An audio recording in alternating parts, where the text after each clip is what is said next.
Okay, good morning, everybody. Welcome once again to our live stream, live coverage of the 2025 National Youth and Cadet Chess Championship taking place at the Kitale Polytechnic. So, what's happening is that we are following live the 11 best players in each and every category in Kenyan Junior Chess 2025.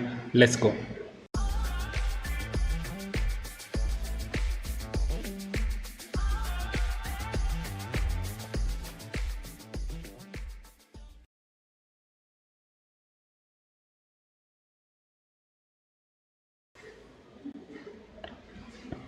All right, so the games have started. We are in round number 7 right now. So let's see what's going on. Yesterday we had quite a number of interesting matchups. Today we look at our round number 7, which should be running up right about now, and quite some interesting matchups that we want to pay attention to. The first is FM Simu Jedon versus his namesake Simu Baraka Daniel. We have Gikandi Banis versus Agnes Mary. Agnes Mary, I believe, is on maximum points, facing probably one of the toughest tests in the category, Gikandi Banis. We have major matchup, Babu Cyprian versus Kyle Kuka, two of the best known names in junior chess. We have Masha Genevie versus Kaloki Zuri winning an interesting game in round number 5 yesterday. And then Wayne John Jarumi versus Warimwe David James. Warimwe David is the number 1 seed in that category. And we have as well Elizabeth Cassidy Minor playing Waswa Abigail, and Riley Matingi versus Kaburo Winnie. A big rivalry there taking place. We can quickly run through these games, but you know the drill.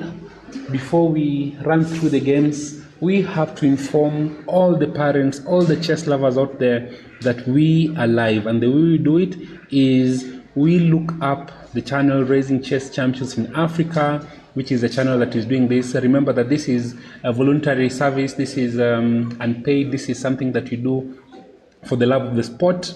And we find the live channel. What you can do as always is to support by sharing this video, this coverage with all your chess friends, those who don't understand chess. Let them see how far chess in Kenya has gone. And yeah, we can support both our children, the sport, and also those of us who want to try and bring out this content.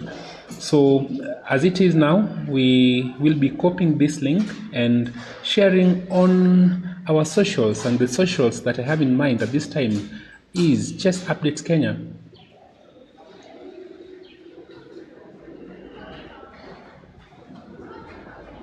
There you go. If you're in Chess Updates, right about now you should see your link, which we can then forward to all the other chess groups and the chess groups you have in mind. We keep in mind our chess parents, those who sacrifice for the children. It's an expensive event. We do chess in school so that all the children who are there, and the county chess associations as well, they have access to the link. So there we go, ladies and gentlemen. Let us go through the games. We are about half an hour into the game since the game started. And the game we are going to start with right now is a game between Jedon Simu, who's black, against Simu Daniel Baraka, 21-32 versus 17-59. Remember that Jedon Simu is the highest rated player in Kenya today at 21-32, and we expect his rating to go up a little bit. He's gaining a little bit of rating points through this, though he did lose a game yesterday against Kaloki Hawi. Remember, Jedon Simu is 13 years old and is playing in the under 18 category, which is the highest category possible, and he still has a fairly good chance to emerge the overall winner of this particular championship. He did lose one game to Kaloki Hawi yesterday, which is a fantastic and phenomenal achievement by the former Kenya number 1. Both of those players have been at the top of Kenya. The future is bright. So this game that we're looking at, it was a d4 Dutch defense. This is what we know Simu is playing against the d4 openings. And yeah, literally This position, I'm not super optimistic. Yes, the computer says it's perfectly equal. But if you look at it, this bishop has a very nice diagonal against the king side. There's a half open file here. There's a queen and a rook already sitting on it. And yeah, this kind of situation can turn very nasty for white very soon. So let's see how it progresses. Yeah, now the king has moved to that side. So expect an attack of some sort developing. Yes, the material is equal. Yes, the pawn structure is not very different. But in general, we can expect a fairly decent outcome. The game is still early on. The game is still quite early, and the next game we can look at is a game between Mary Agnes and Banis Gikandi. Let's see what was this opening. It looks like it was a Sicilianish, but I'm not sure about it. Let's see. Yes, it was a Sicilian. E4, C5, Alapin Sicilian, takes, D4. The Alapin is one of the most solid ways if you don't want to spend too much time studying the Sicilian. My daughter Tello wanted to play this kind of line. Some time back I didn't give her that opportunity, but it is a very simple line to play against a Sicilian, and this is what a lot of the Kenyan juniors are playing, the Alapin against the Sicilian. So something that you want to pay attention to. Again, very early on, a balanced position. This is still theoretical in nature. We have a game that has gone quite some distance. This is Babu Cyprian versus Kyle Kuka. Kyle plays the Karokan, and Babu plays the advance. With this line where they play an immediate c5. Now, there's an argument that in fact this is one situation where you may actually take this pawn and hang on to it, but I mean, it's not really without its own demerits. You have to, for you to successfully hang on to this knight, you have to sacrifice this bishop. Not really sacrifice, but give up this bishop for this knight, and that is not ideal. So that compensation is real, and that is what black is aiming for.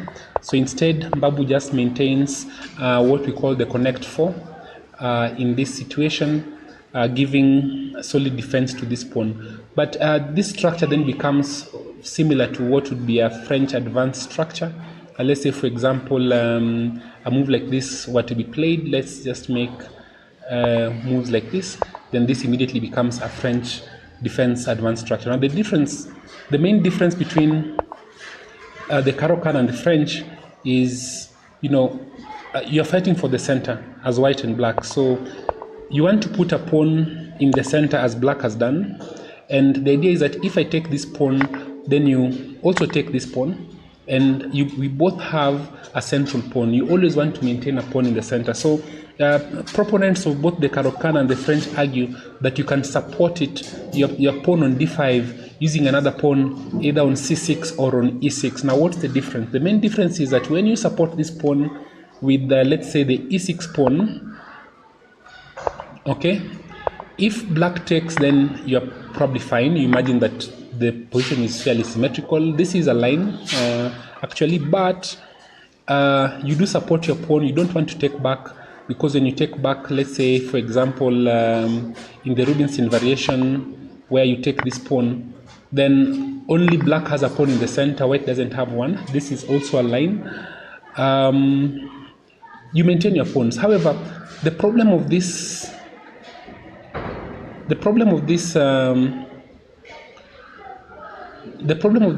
kind of pawn move here, this pawn move you're seeing here, is that it's blocking this bishop in. So in the French, you'll see a lot of chess players saying that this bishop becomes a bad bishop. It's a bishop that you need to find a way to activate it. This is why you find, for example, let me just put in a random move like this. The idea being that you want to bring this bishop out to this diagonal and try and trade it off for either a knight sitting on e2 or for this bishop. And in that way, then you're arguing that you've dealt with your problem piece in the French. Now, the Caro-Kann says we can do the exact same thing, but this time we don't block in our bishop, because when you play d5, this bishop is happy and dandy, and in fact, there is a good argument for it. The Caro-Kann is a fairly solid way to play against e4. So advanced variation is one of the key lines. Of course, there are many other lines as well. I hope that has told you something. And this is why you're unlikely to see e6 in this line, because if you wanted to play the French as black, you'd have played it from the get-go.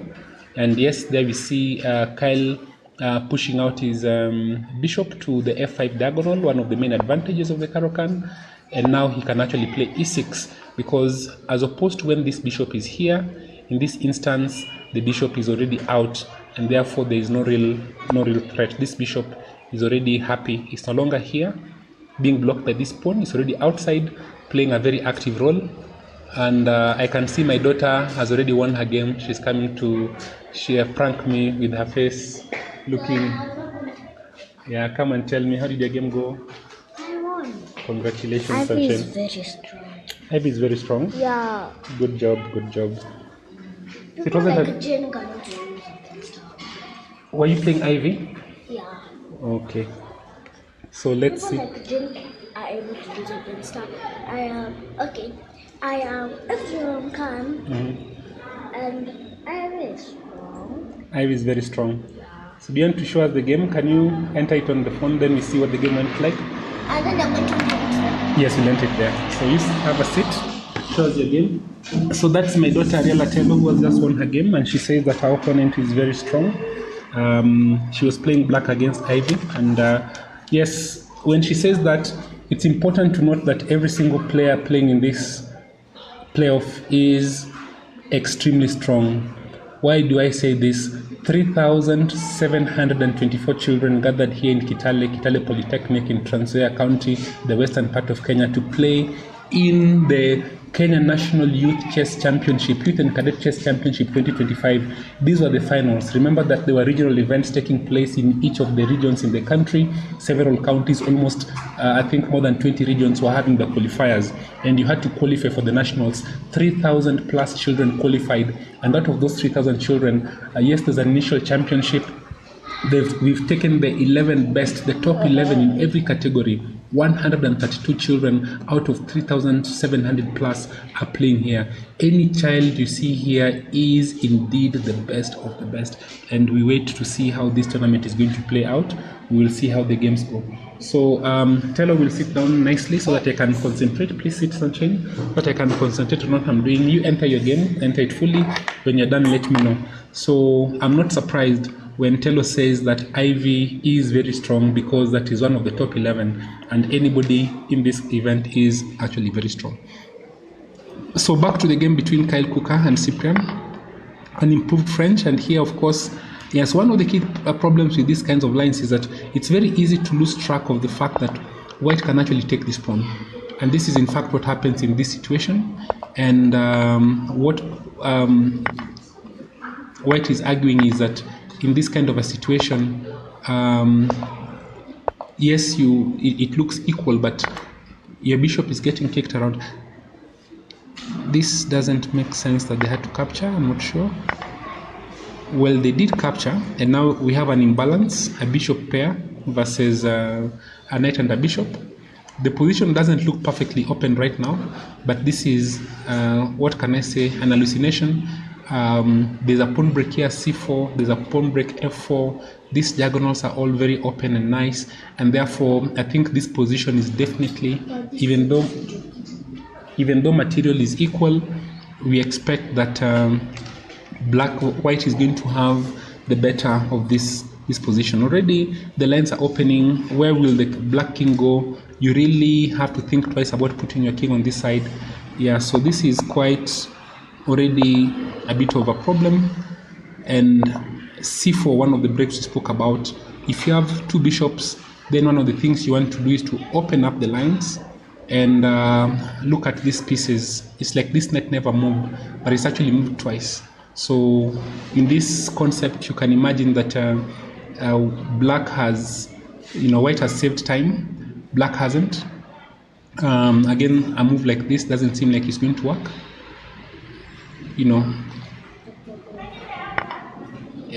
The reason why you want to trade fast is so that this pawn becomes free, but I see you're not even picking back. White is recommending this move.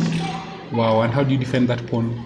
This doesn't work because of this, and the pawn is going. So already Kyle is in quite some trouble here. The rating difference is quite something, almost 300.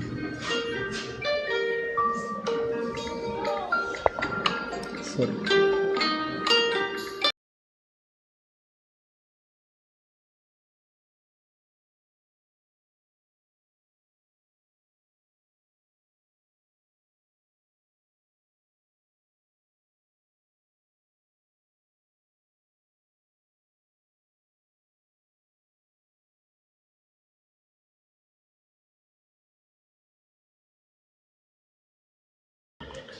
Okay, sorry, work beacons as well. So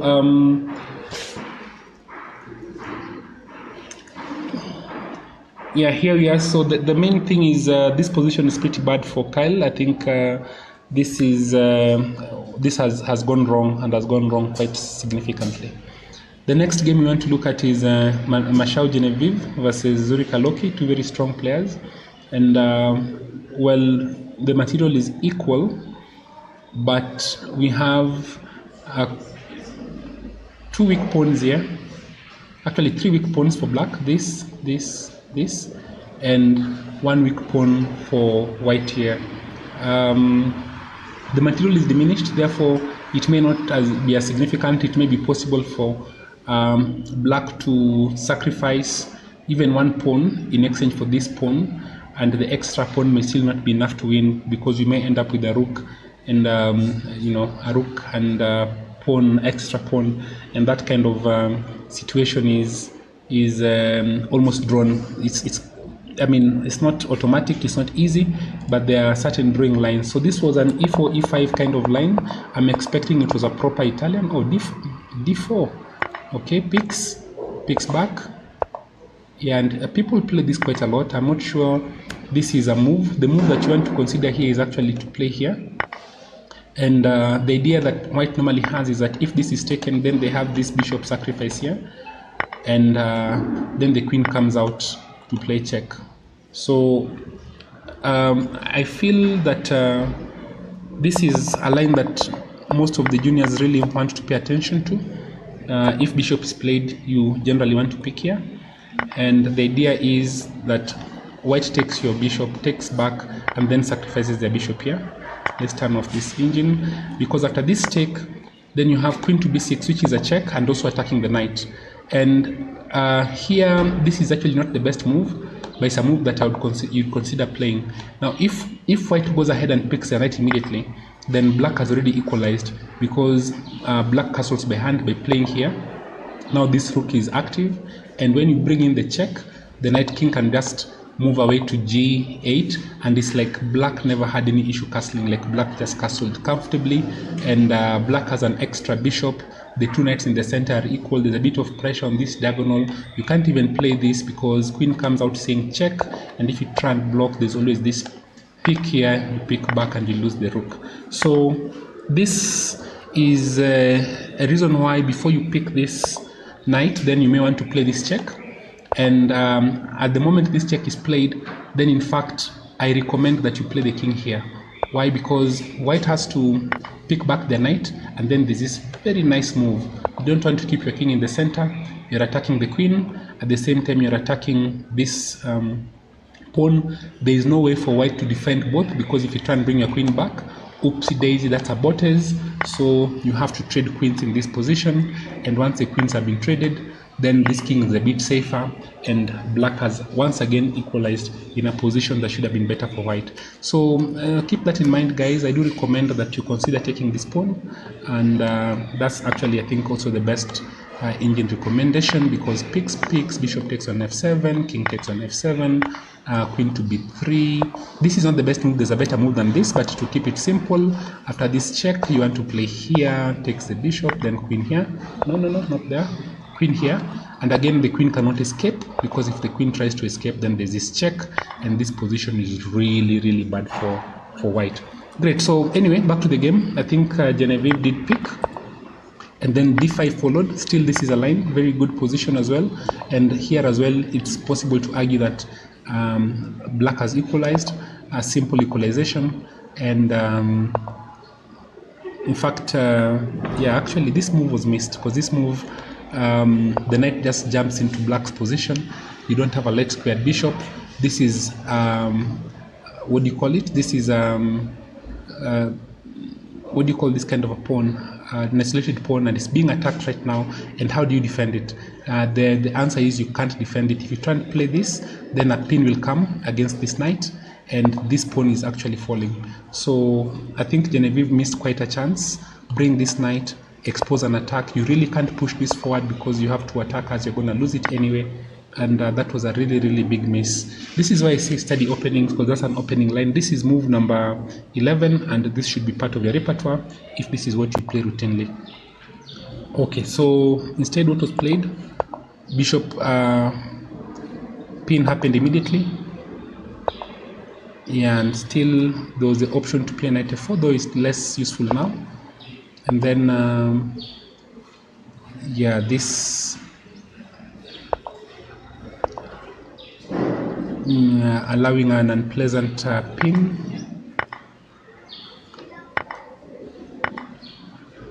Yeah, and this is what happened. So this position is probably where we were.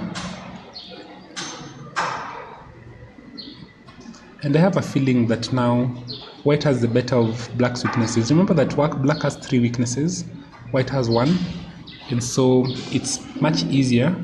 And black has to be very careful in this position. It's not. It looks equal, but it's not equal because the pawn structure is worse.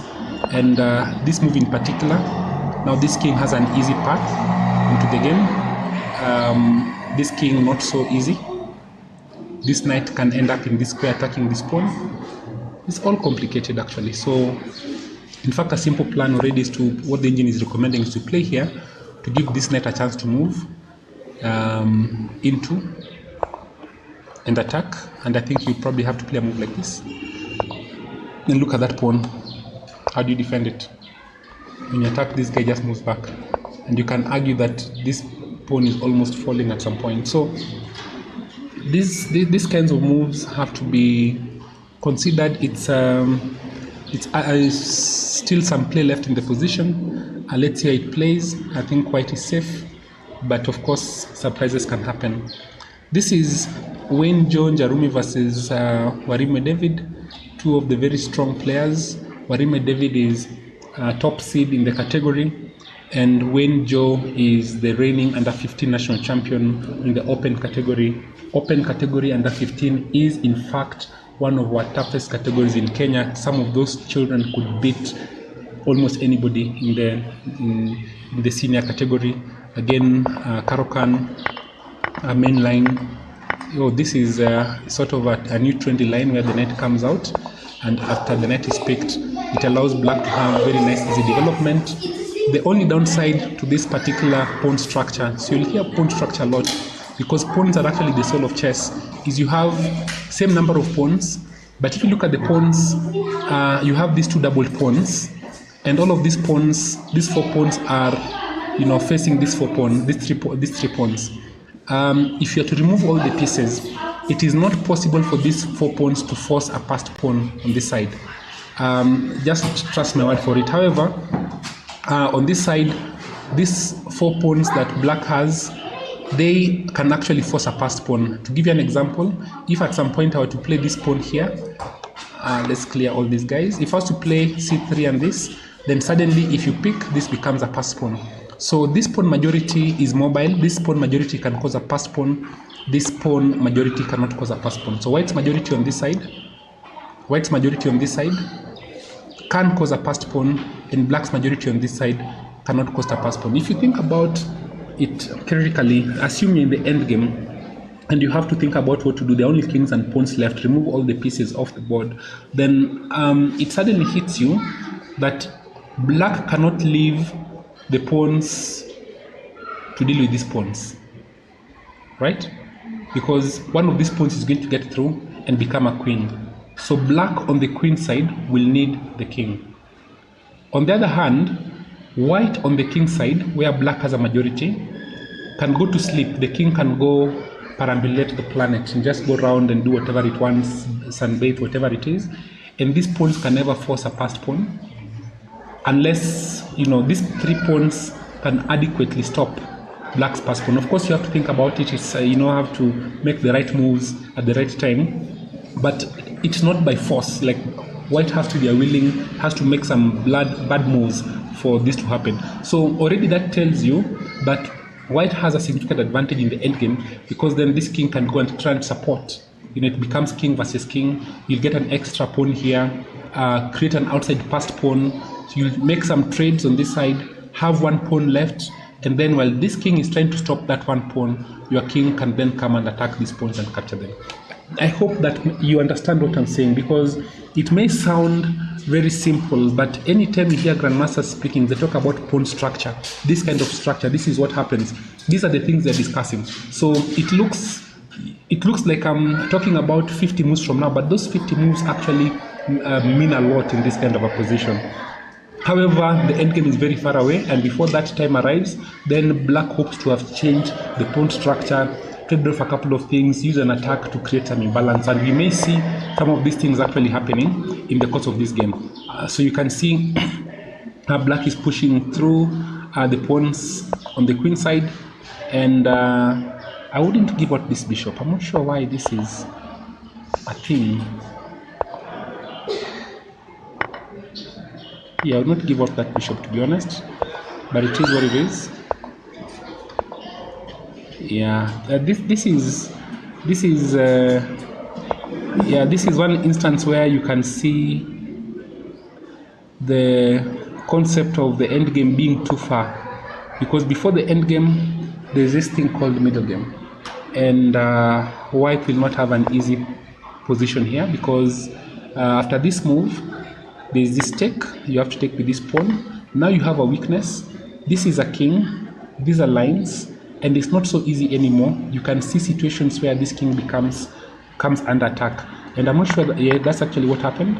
So it's black to play, but black will already, this pawn is defended. This is an IQP, isolated queen's pawn. It is a weakness, and this weakness normally it gives the bearer some advantage. The advantage is that there's an open file on this side, open file on this side, and then you normally have two outposts here and here. But without me saying much, you can see that this pawn is actually controlling this square.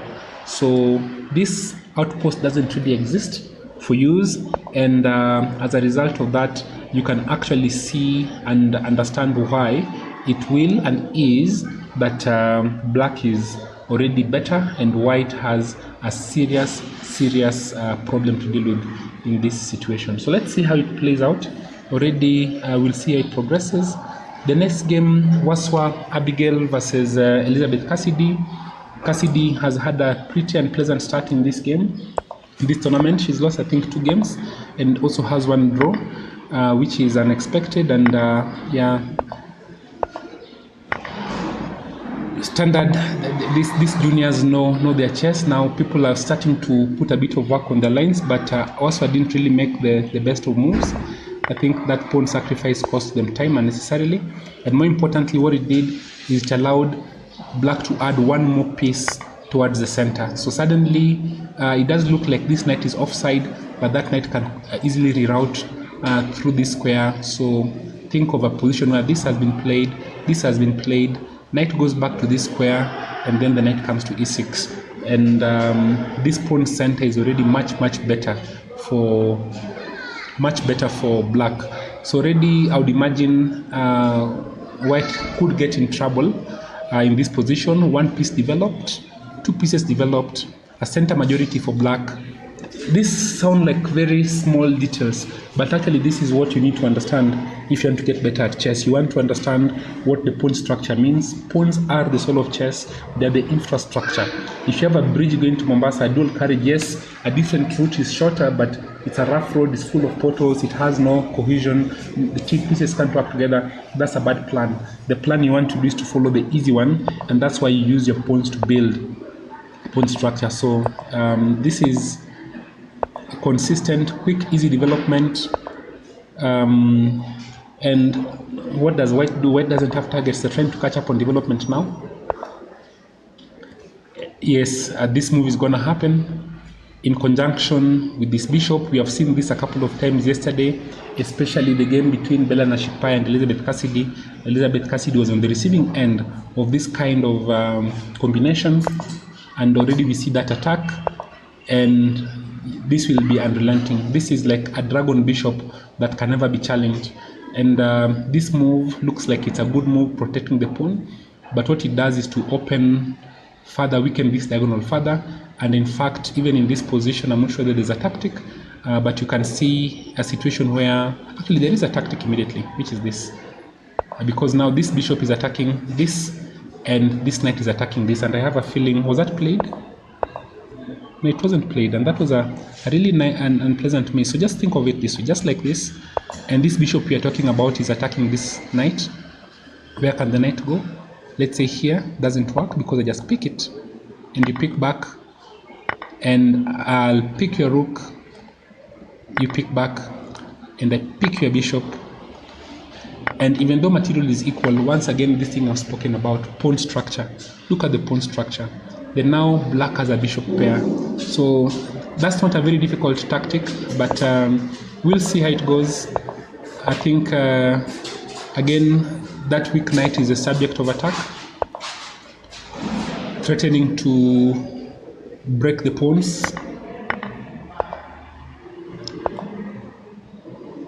Yeah, this is, yeah, I'm not sure why Waswa didn't pick this guy. And guys, we like, this move should almost be automatic to play.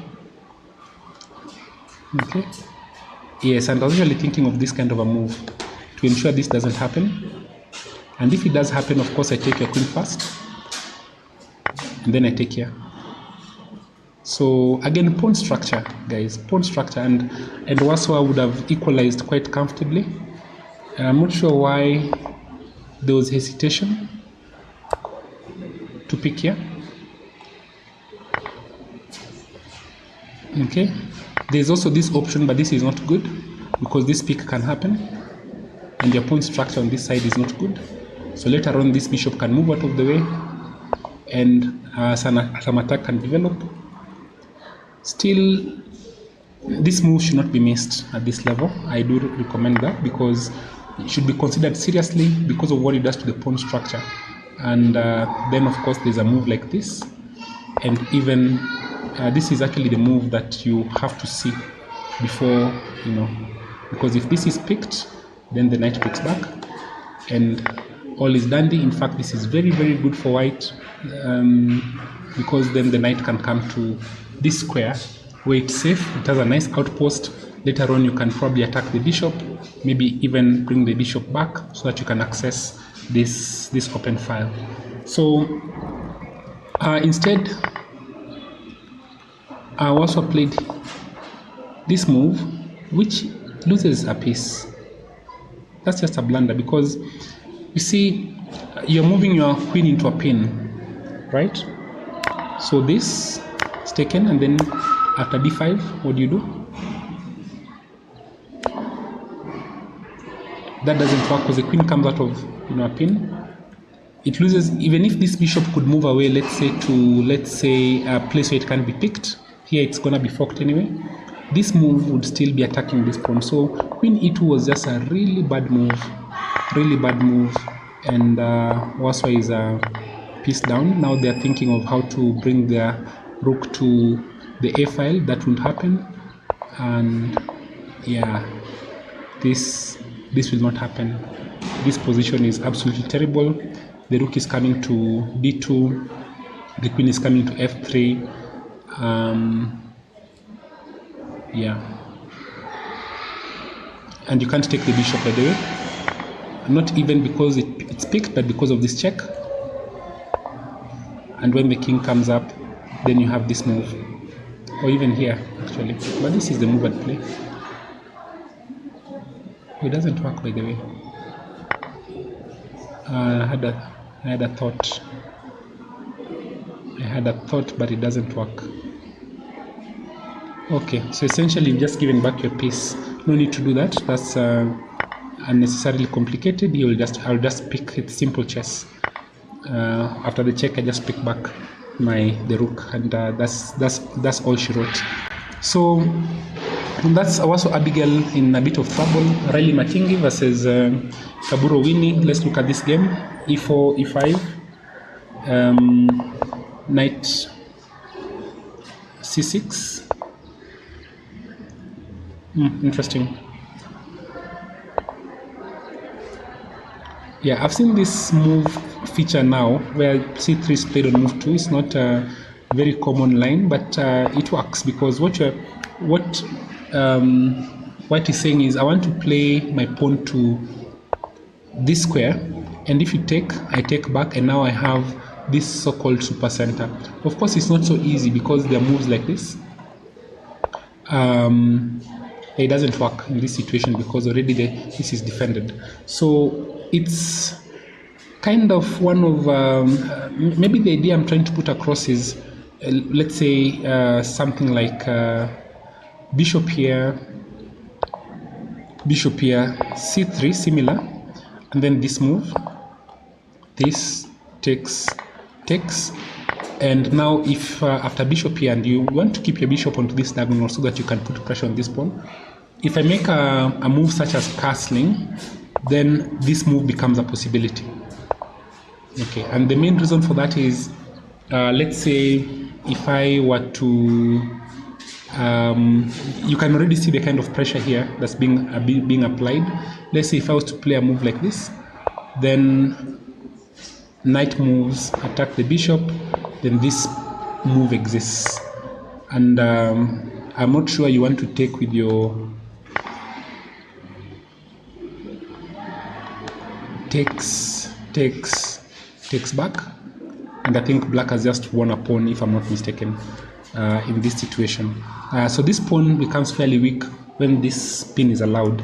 I'm just giving an idea, which is not the case in this particular position. What we had was takes, and very principled move where they play the move d5, and now this would be not ideal once again because the bishop can come in once again, and this pawn has the instances when it can be fairly weak as well.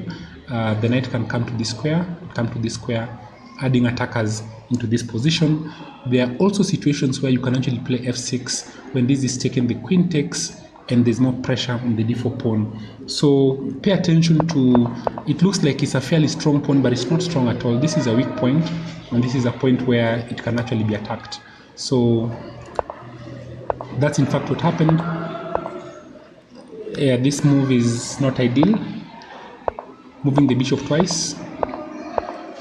Those are now bishop moving 3 times to be traded off. So basically, white has gotten a few free moves, and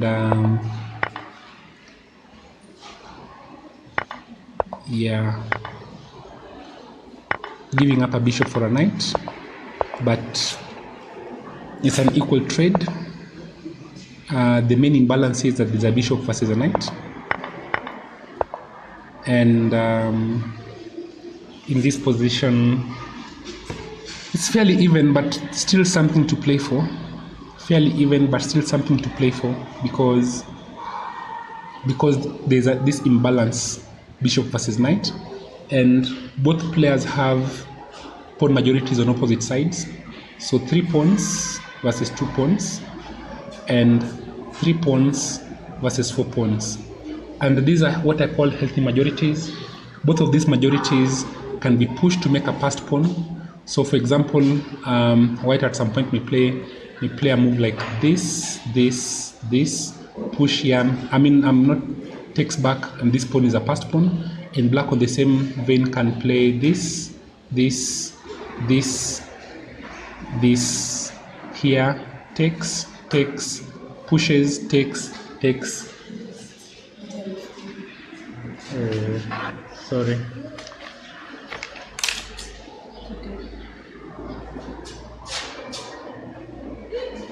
Yeah, my daughter Hera lost her game from a winning position. We will see how that goes.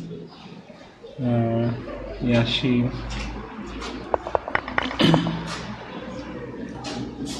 sorry.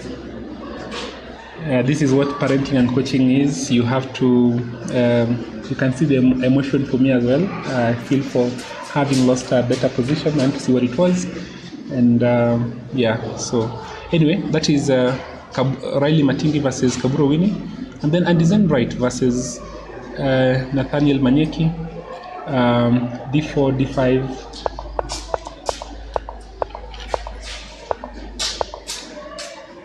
Oh, so what Andizen is trying to do is to play the Kole and the Kole Zukatot, but the Kole Zukatot against Bishop 2, and you can see those moves, those structures are quite, yeah, this is really the idea. Yeah, but it shouldn't be as effective against a King's Indian kind of a structure. That is what so what Andizen Wright is trying to do is play the Kole. Please, excuse me, downstairs. Okay. So what Andizen Wright is trying to do is play the Kole, and what would happen in that Zukatot? I'll just give an example of, you know, let's say this, and I'll not play the best moves for black for a different reason. Let's say this is, let's say here, bishop out, this move with the threat of playing here. So either you play this is a Kole Koltanowski, or you play this, which is a Kole Zukatot. Judith Polgar won many games like this. Sorry, my game is in. Let's see what happens.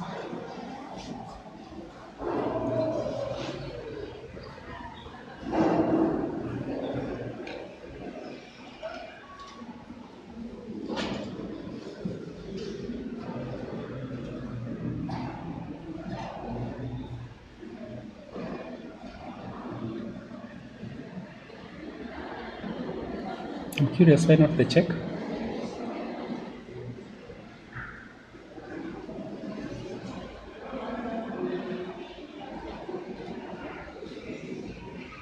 Oh yeah.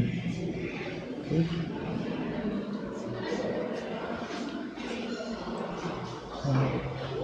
Why that? Develop.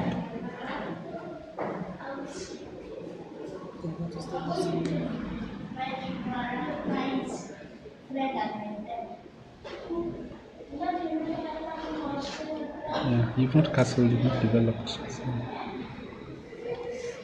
You're already up material, right? Yeah, so just finish your development, get your pieces in the game. It's a very simple, and you don't want to allow these guys to hang around you as much as they are doing right now. So maybe even stop the knight from coming in, those kinds of moves. Okay. Yeah, this is a really serious threat to pay attention to. This. Okay, you really always need to pay attention to this kind of a move.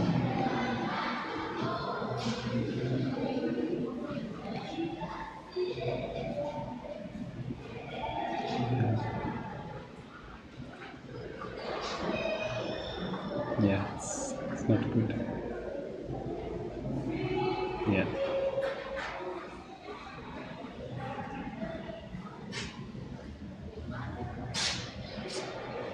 Okay. All right, it happens. That's an oversight, practical oversight. These kinds of things happen. All the best, but the main principle is get your pieces out. There's a lot of danger lurking. Your king is in the center. Your pieces are undeveloped. You're attacking 3 pieces. They have 4 in. Really see what's going on. All right. Yeah. All the best. MTIB OCS. Insightful analysis, waiting for the 2 Simus encounter.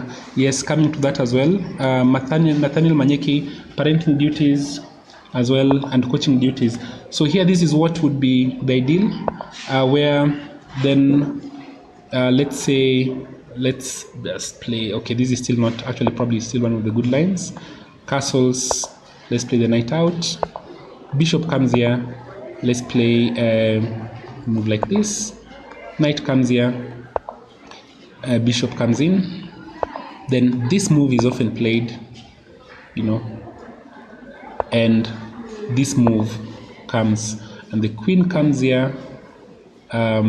This pawn move first before the queen comes. You can't play here.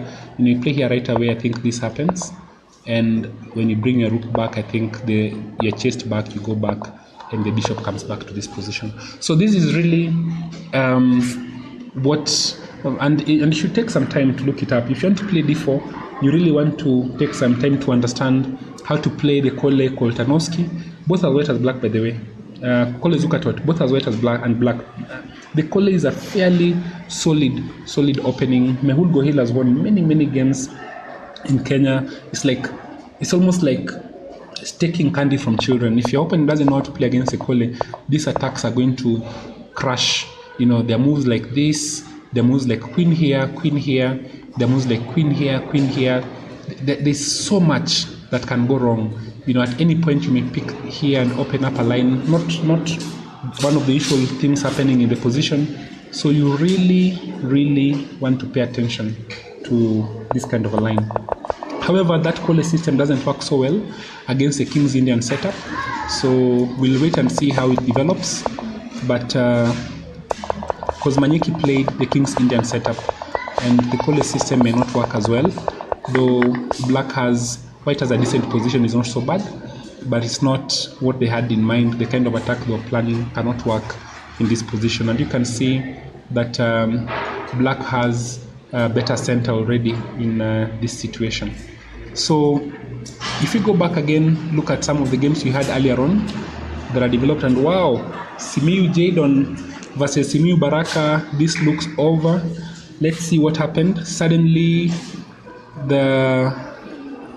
chaos has broken up. And I remember what I said earlier on. I spoke about the possibility of, there's this open diagonal with the bishop on it. There are these two pieces, and trouble can come out of nowhere. And that's exactly what happens in this move, in this position. Already black is much better. And what Jedon did was very simple. This is what you should do. Bring your pieces in before you go attacking. Very simple.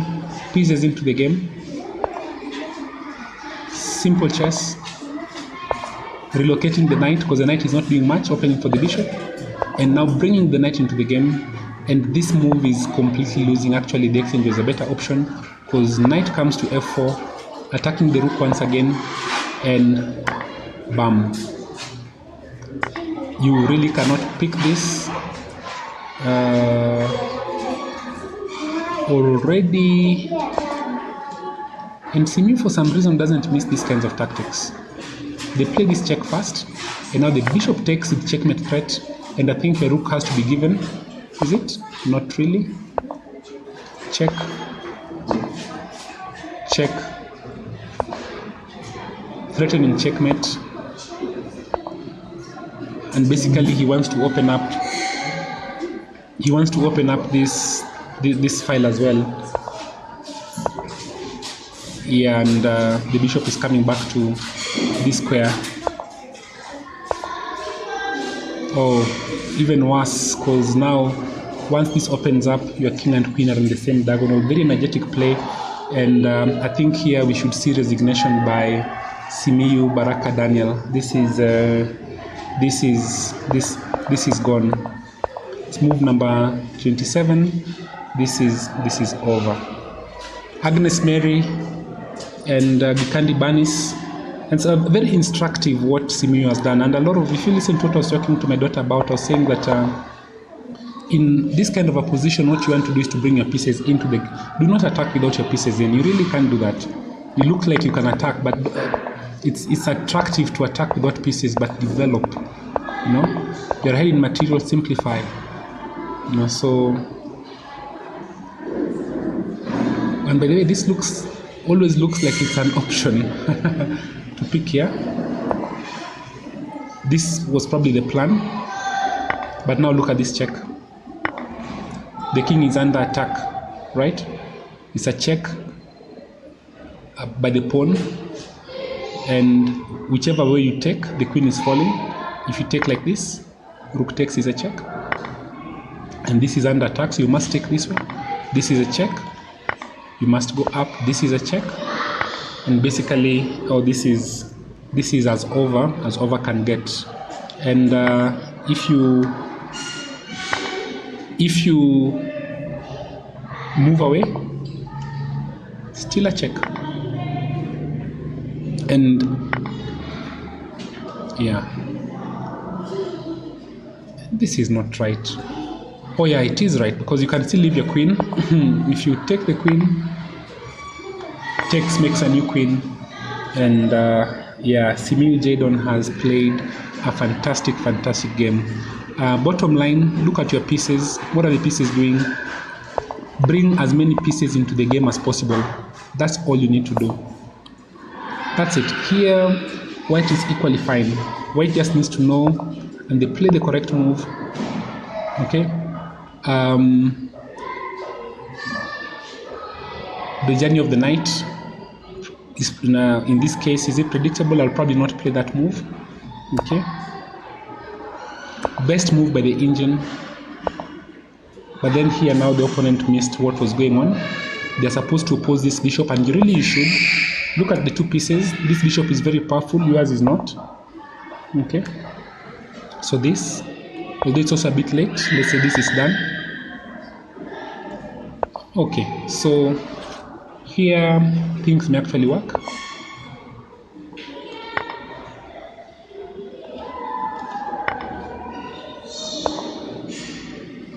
Yeah, nice tactics, not easy to see. Because now if your rook escapes, I take your bishop to pieces for a rook, so you have to save this guy. Let's see here. What I mean is, if you save your rook, then I take this, and you have 2 pieces for a rook. And 2 pieces for a rook is definitely a big advantage to white. So it's fairly complicated, but you need to see that this bishop is monstrous, this one, and deal with it. This bishop is monstrous, deal with it. So here, again, this tactic is well known. Takes back a piece, your pawn up. No.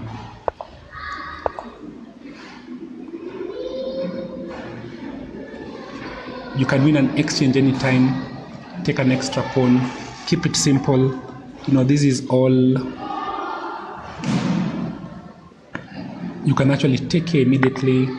Let's say king takes, rook takes. It's just bad. Takes. If you trade off everything, rook versus bishop in such a position, of course, no need to go this route, but also very simple win everywhere. Very simple wins everywhere for white. And then now, again, the same principle. Which piece is not doing anything? This rook is active, bishop is active, queen is active, rook not active. Bring that rook into the game. Okay, white tries to keep that closed. We insist, take this square. Now the pawn push is not really as easy because you can always take 1%. Okay, and we insist on bringing this rook into the game, and that's a decisive move. Okay, so Baraka has to think. He's down to 25 minutes and with a worse position. Mary Agnes, we've looked at this game. We've looked at this game before. I think we left it back.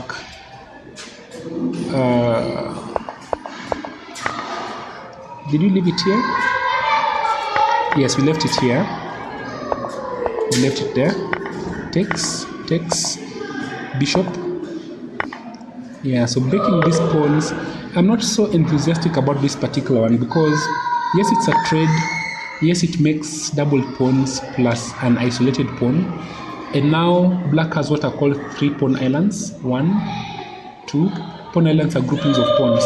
2 pawns here, 3 pawns here, 1 pawn here. Those are 3 pawn islands. So definitely the pawn structure is better for white. 3 pawns, 3 pawns. Okay, these are all nice and dandy. But the problem is that when these double pawns happen, then there's this open file. And this open file is coming up against a king. That's number 1. And number 2, you have a bishop versus a knight. in an open position. So I get fairly jittery about this kind of a situation. So I can understand this move, trying to trade off. Aha, nice move. The king is fairly comfortable in the center, well protected behind these pawns. You are a long way from attacking it. Okay, the rook comes in, trying to blunt this position, but now what have you done? You've opened this diagonal. This is why you see this recommendation by the engine to now save your bishop, because there's weakness along the dark squares a lot, and that was a big mistake to allow this bishop to fall. Banis should have seen this and played here. Now you go into the attack right away, and suddenly white has to be extremely careful because of this open file, open diagonal.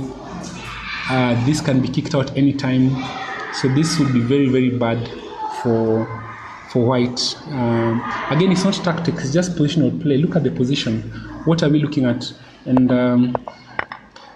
yeah, so after this, I'm expecting queen takes, and maybe rook comes in to attack the queen. But this is now a little bit less challenging for anybody. The pawn structure is still better for white, but the white king is fairly weak in this position.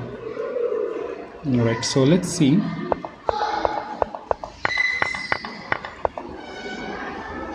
Let's see what it takes. Babu Cyprian versus Kyle Cooker. We left this at a point where we felt that the position was very bad, and Babu played the best move in the position. Yeah. So here it seems as if there is the engine thinks that the opponent has been let off a little bit. It's recommending to attack this knight. Okay. I think what he may have been afraid of was this fork here, which is coming. Let's see what happens if this is played. Okay, let's take a rook. Attack a rook. Nah, we are not playing this. This is too enginey for anybody. So this kind of position, yes, looks like black is in a lot of trouble, but that sacrifice is not happening. So what Babu played was quite natural, and it's white to play. The engine is recommending this move. If you attack the rook, there's always a check, and now there's this threat to the queen, and there's no defense, because if you play here, then this happens. Okay, so what else can happen? So let's play here, which indirectly also protects that square. Once again, check. King still has to move, and then the rook comes. What if the rook comes here? Or there's this fork? Does it mean anything? No, it doesn't, because there's this check. I think pick this one. Queen has to pick. There's this check. You pick this guy, and you pick this guy. I'm not even thinking of whatever checkmate there is, because just keeping it very simple. And yeah, so quite a number of this move is what Cyprian has to see, but of course he's looking at this idea. So let's stop the check, but then there's this check. Wow. And it doesn't really save anybody, because it's either checkmate or this. And the engine even recommends sacrificing a queen in this position, which is crazy. Take the queen, win a free rook. Yeah, so c7 is the move that has to be played here. c7 is the move that has to be played. And let's see if there's any other move that looks natural.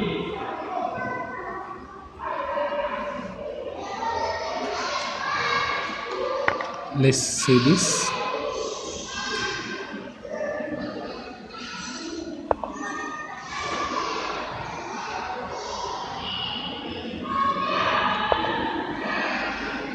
Yeah, even here I think that white is still much better, you know, because yeah, white is still better. Maybe not by as much as they were before, but definitely better.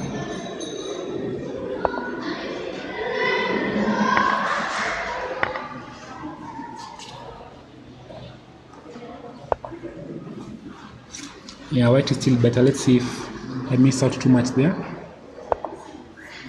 Let's say in this position, this, sorry, here, takes, I wasn't using an engine for this, takes, and queen takes, that's what I saw. And, oh, rook comes out, okay. What happens here? Are you missing something? No, picks, and you probably want to castle, I think. And, yeah. This position is still better for white. So white is winning in many ways. White is winning in many ways here. So we'll see how that goes. Genevie versus Zurikoki. Genevie Masha is white, and we said already that there are a number of weaknesses. And black need to be careful. I think we left it here. And I remember what I said, that this kind of a move allowed the white king to come in easier.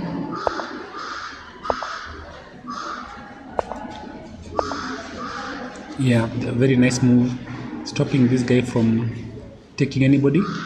And it may look like you can play this, but you actually can't take the pawn, because if you take this pawn, your knight is trapped and it can't be saved. So yeah, that pawn wasn't takeable. You know, you can't take the pawn. Wow, look at this trap. You take this pawn. Oops. Very nice play by these players. Nice trappy play. Stopping now, then fork has been stopped. Okay. Yeah. And quite a bit of pressure being put on now on display by Genevieve. These weaknesses, the white king is more active. It's interesting to find out you also can't attack the knight, because this follows. Time is equal. I still expect Zuri to hold this, because the idea of how to proceed is not very simple. You can't move your king away this time. Okay, how do you add an attacker here? You'll need to get your knight to maybe this square or this square. So 1, 2, 3, and those are not the easiest moves to play.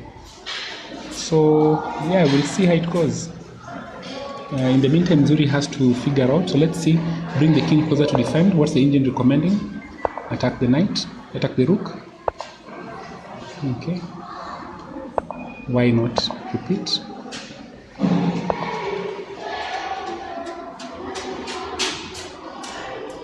Sacrifice a pawn. I don't understand that. That can't be the best move. Okay, let's see. What else can be played? You can't play here, of course. So let's play a move like this. Defend the pawn.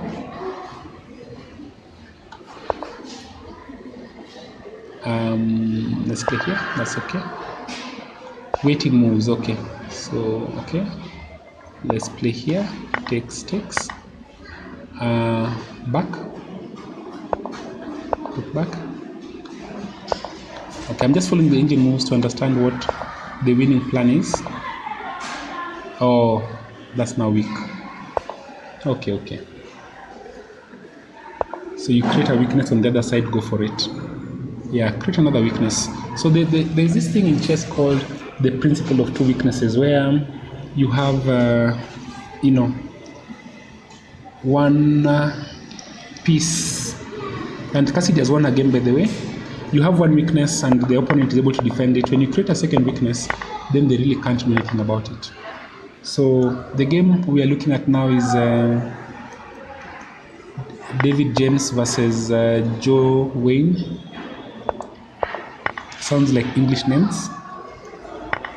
This is where we left it. Yeah, that trade should have happened.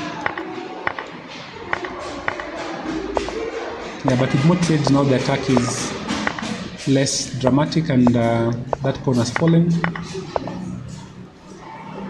We're expecting this pawn will fall as well. So still a bit of danger because of two rooks. This king is particularly open, so I think that white has to be more, even though they're a pawn up, white has to be more careful.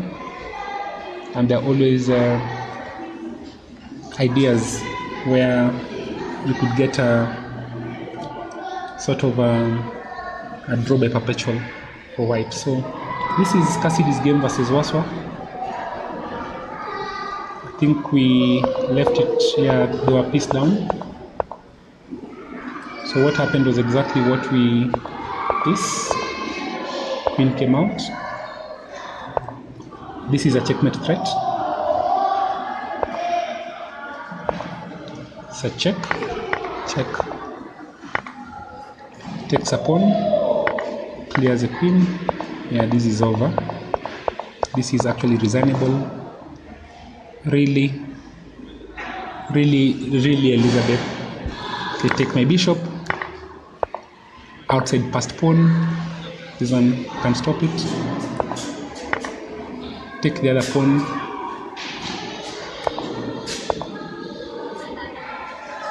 Yeah.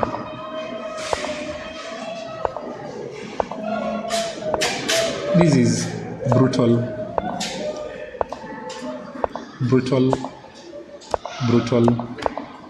Yeah, but I think for not having resigned, maybe that was quite the move that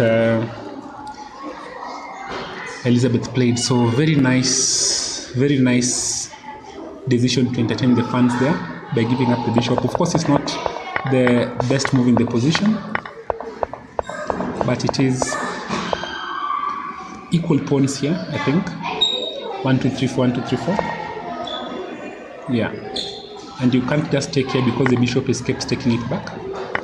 So Waswa has to give herself a chance by taking this, but this is completely lost. You don't have to calculate much here. You just need to know more active king versus less active king, the possibility of creating an outside passed pawn, an extra pawn, a weak pawn here. So when the king is going to stop this pawn, this king will capture at least one, maybe two. This also wants to become a pawn, a queen. So it's kind of, yeah.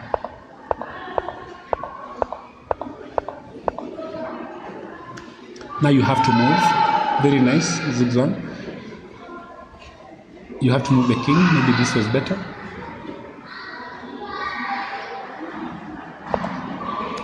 If the king came here, this looks like it's a stalemate, but it's not. The king can't move. This pawn can't move, but this pawn can move. Right? Then you pick here, and this pawn can move. Brutal. Well done, Cassidy. Riley versus Winnie. I think we'll keep going back to the first game just to see if moves have been played. Yes, moves have been played, because here there's a bit of excitement. And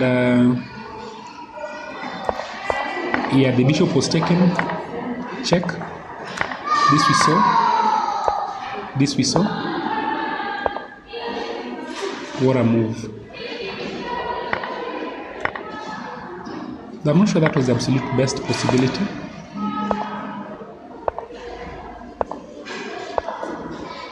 Okay, so it's, I think Jedon didn't make the best of this position. He had a better, I believe this is just fine. Okay, but it doesn't look like that was much better here. Yeah, he needed to see that his queen is defended, so the queen can't be trapped. So bringing in an extra piece would have been ideal. Can't be defended, can it? Then now you can attack this queen. That's the whole idea actually. And once you takes back. And okay, similar material imbalance, but you maintain your pawn. I think that's the main thing. Yeah, so we'll see how this develops. Actually, we have had a couple of moves. So, in essence, black is an exchange up, and that bishop has relocated to a very active square. Yeah, picks. Okay.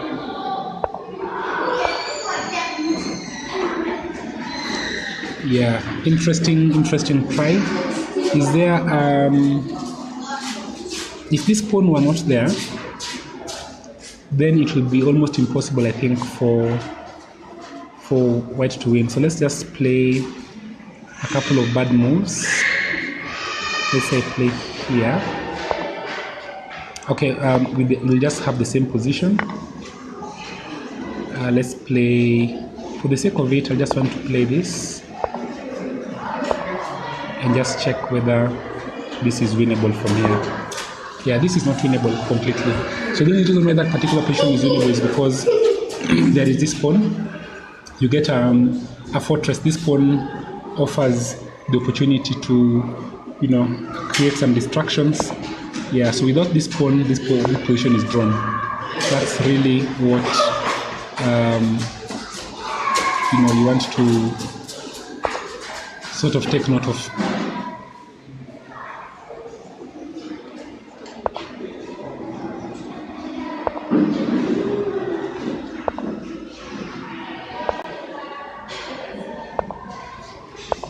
Oops, not that.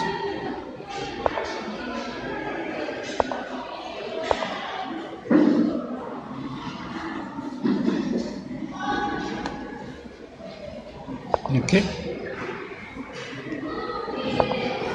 Yeah, that's the technique. Okay. Very nice technique. The king is coming in, then there's going to be a check. Actually, the check can come right away. King up.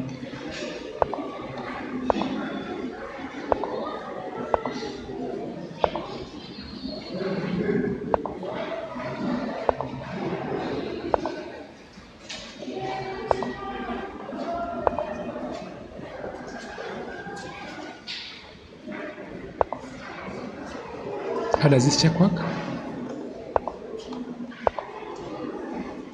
I'm trying to capture this rook. It's not, I'm not sure why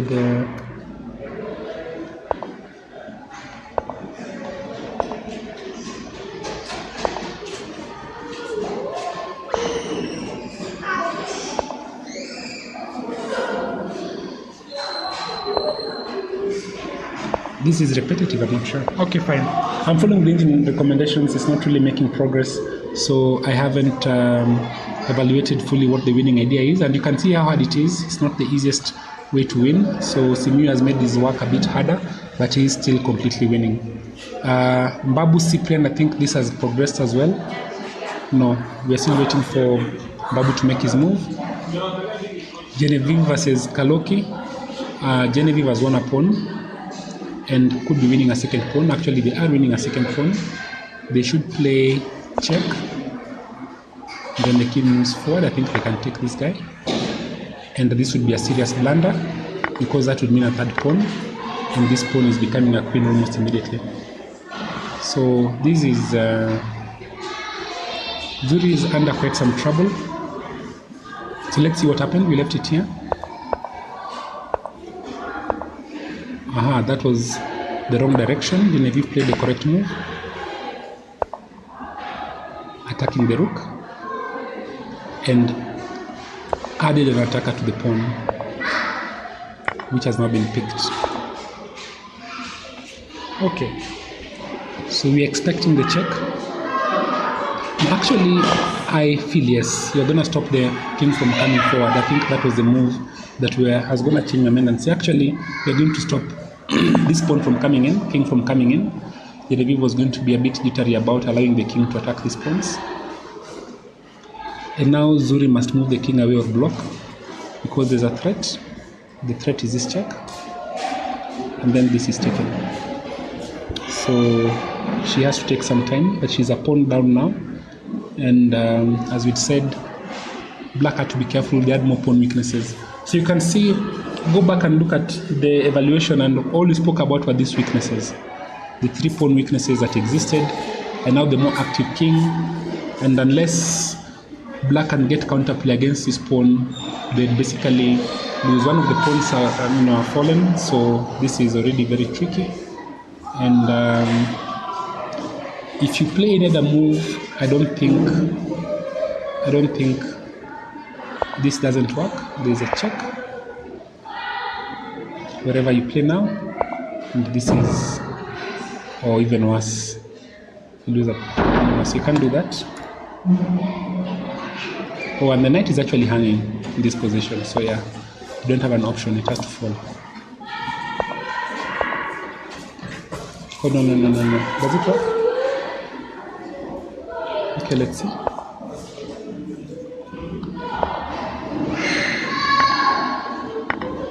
Yeah, better to take the second pawn as well.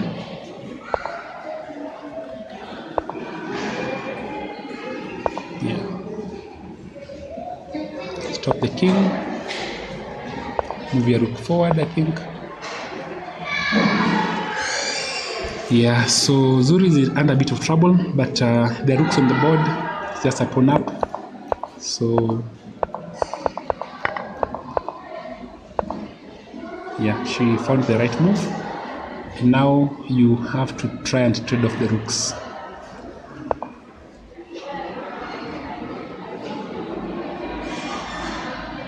So that your knight is not pinned. That's the whole point. Otherwise, also here, that's a trap as well, because if okay, it's not really a trap because this can still happen, but Genevieve also has to be careful now. All right. Simu Baraka has 6 minutes in this position, and the king has. We've seen the king is trying to come into the position. There's really no way to stop it. So once this king gets in, now checkmate possibilities. It's an easy plan. So White should have seen the need to stop this king from getting in, which is not also the easiest thing in the world. The king is basically coming to G2, and the threats become different. Yeah. Checkmate, forcing the pawn pushes. This pawn is also hanging. So, and yeah, after this move, they have to figure out what to do. This is reasonable as well. They've tried from a very bad position that is still going on. That is all good. Okay.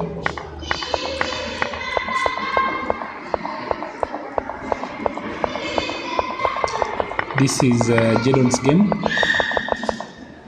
We have seen that. Gikandi Banis versus Mary Agnes. The king is getting hunted a bit, feeling a bit unsafe. Yeah. So obviously one move threat. Don't blunder this. That's checkmate. And what Mary Agnes is saying is they're also attacking this pawn.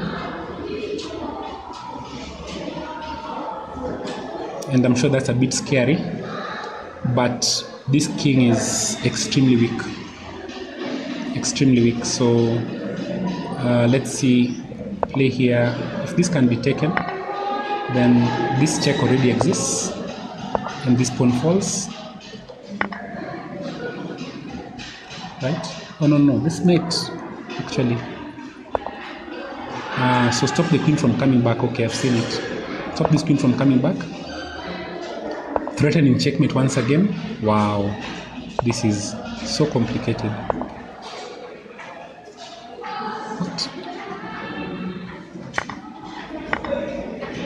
Oh yes, this. All right. Okay, so yeah, all right. Hey, hi parents, how are you? Do you guys want to join me here? All right, that's fine. Okay, that's fine. All right.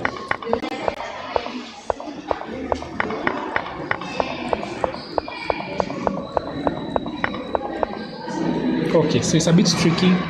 Still, the kings are very open. I think I said that earlier. These kinds of positions with rooks and queens, things can go wrong very quickly in those kinds of positions.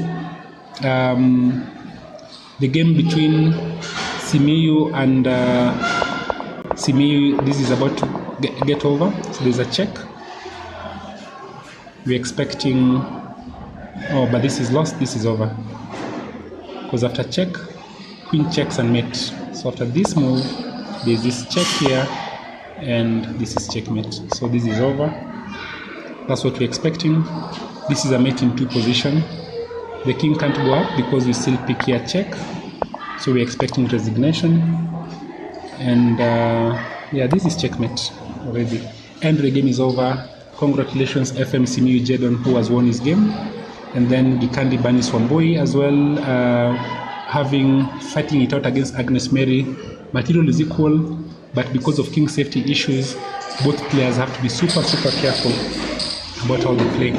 Then we have Babu Cyprian. Oh, Babu opted to pick. This has been played. Queen to defend any place to defend. Queen, this is going to happen. I predict. And then, yeah, this is what I'm expecting to happen in this position. After either picks or this doesn't look like it works. This doesn't work actually, yeah, because you lose. Pick here, first check, pick back and you lose a piece. So, yeah. However, Babu has to play a little bit faster, I think. Let's see what. Yeah, so this has transformed. Again, the rooks were traded. Yeah, this is bad for Zuri.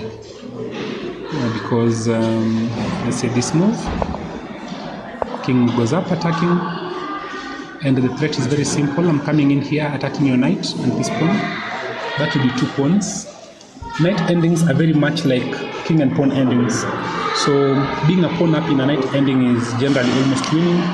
Being 2 pawns up is definitely winning, unless you can instigate a pawn race, meaning that you get to a position where you can attack one of these pawns. And even what is being recommended here, which is actually a good move for a different reason, this move, the main thing is that it creates a situation where the knight can come here attacking 2 pawns. So let's say, for example, I attack your knight, then you have this check. You're attacking here and also attacking here a second time. So if I take back here, then suddenly the position could actually equalize because of this. And I think this move, then you can trade off a little bit. A knight alone cannot win. So this is still a little bit tricky because knights are knights, but Genevie has a serious advantage in this game against Zurikoki. The other game that we wanted to pay attention to was Warimwe versus Wenjo. Again, we said, yes, I think White won a pawn, but we also felt that the position was a bit dangerous, as is being proven here. And after this move, it seems as if there's only one good move, which was check. King up. I'm not sure why this particular one was necessary. Let's compare to going here straight away. Okay. There's a check threat.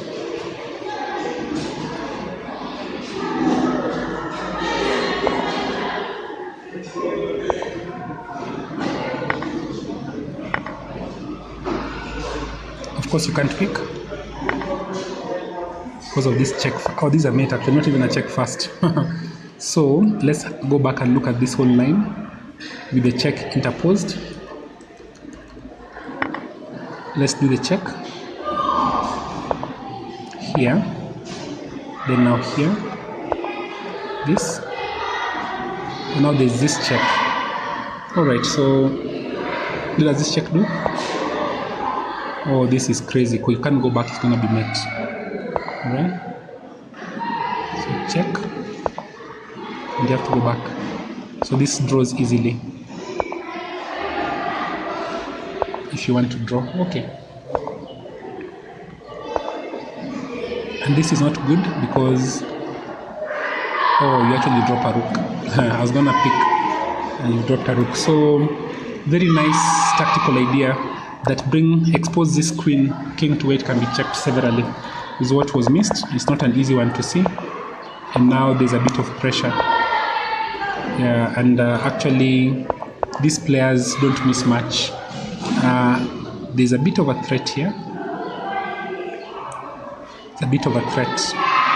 Let's say, for example, we play a random move like save that pawn. Okay, let's see. King up.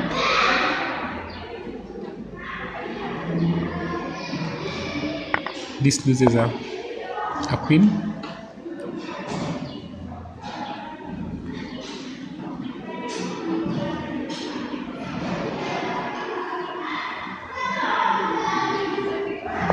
You could also play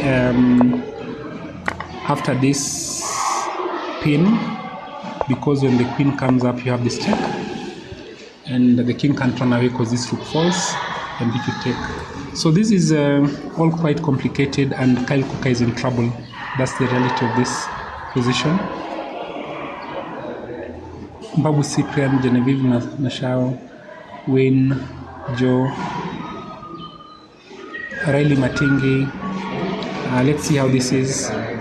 We saw this a while back. We said there was a bit of an imbalance, but fairly equal.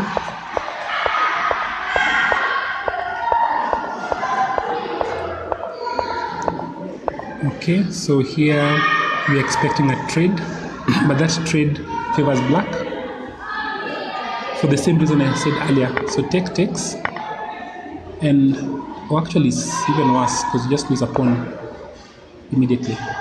So black loses a pawn, sorry, white loses a pawn, and that's what we're expecting. Yeah, that's just a free pawn straight up.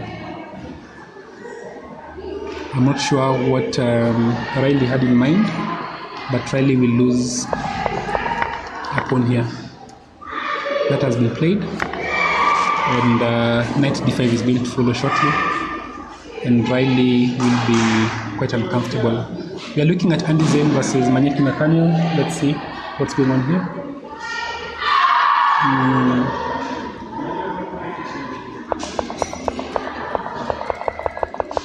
So Andy Zane had tried to do this, well, they're playing quite slowly, 38 to 28 to 33. Yeah. So we'll take this time to look at the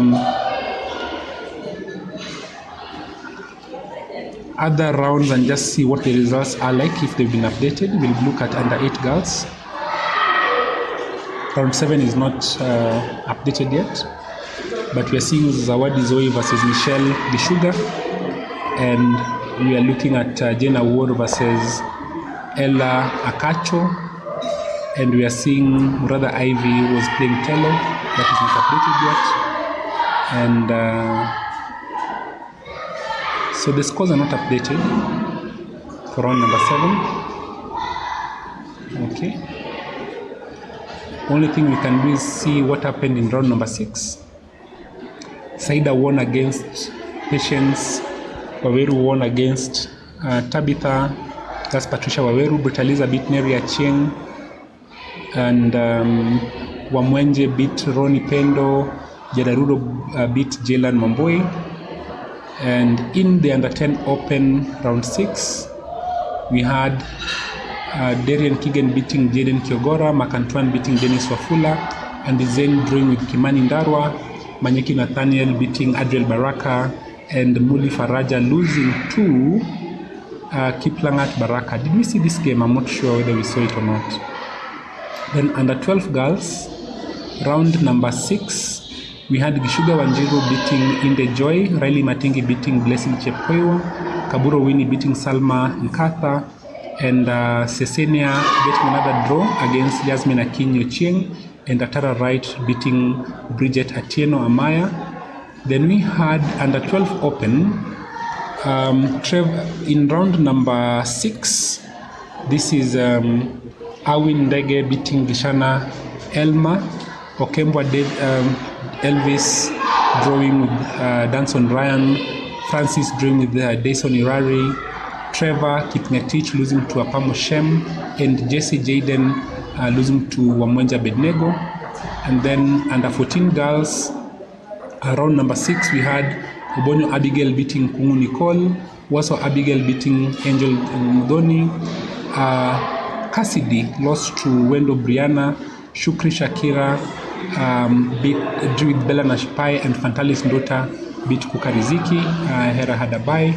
And then under 14 open, round number 6, we had Anindo Anderikas beating Prince Isaac, Lester Liboyo lost to Mauga Trevor, Joe Wayne and Abel Taji drew, Warimwe David and beat Jeremiah Kagambi, Mugambi Christian drew with Omar Stanley, Jeshuran had a bye, and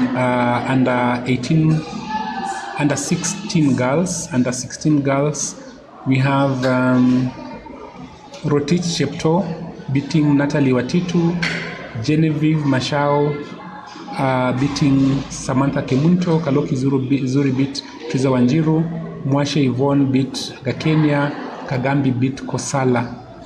And under 16 open, round number 6, we had Osundwa Ihabi beating Braden Karaoke, Tindi Victor losing to Babu Cyprian, Kyle Kuka beating Madenge Gishuga, Ethan Wamwenje drew with ACM Jesse Fabian, Paul Orlando lost to Elvis Migai. And under 17 open, we had Maisie Andia beating Charity Kulei, Mutua Amy beating Faith Wamboi, Agnes Mary lost a game yesterday to Kadoni Kailin, Gikandi Banis drew with Erika Muturi, Ibrahim Zena beat Atiagaga Loresia. And in the under 18 open, then we had the last round, Simu Jerry won against Carlson Maragia, Timothy Cerulo beat Simu Baraka, Simu Jedon beat Jamie Obora, Kipkalia Jeremy drew with Baraka Moses, and Harvey beat Wanjala Samuel. This I think we saw on the DGT board. So what are the standings like in Rivers? After round number 6, we have Kaloki Howie on 16, Simu Jedon on 12, Jamie Obora. Remember that Simu Jedon has had a bye. I think Kaloki hasn't had a bye yet. And Jamie Obora has 10. And Alice Kipngetich 9.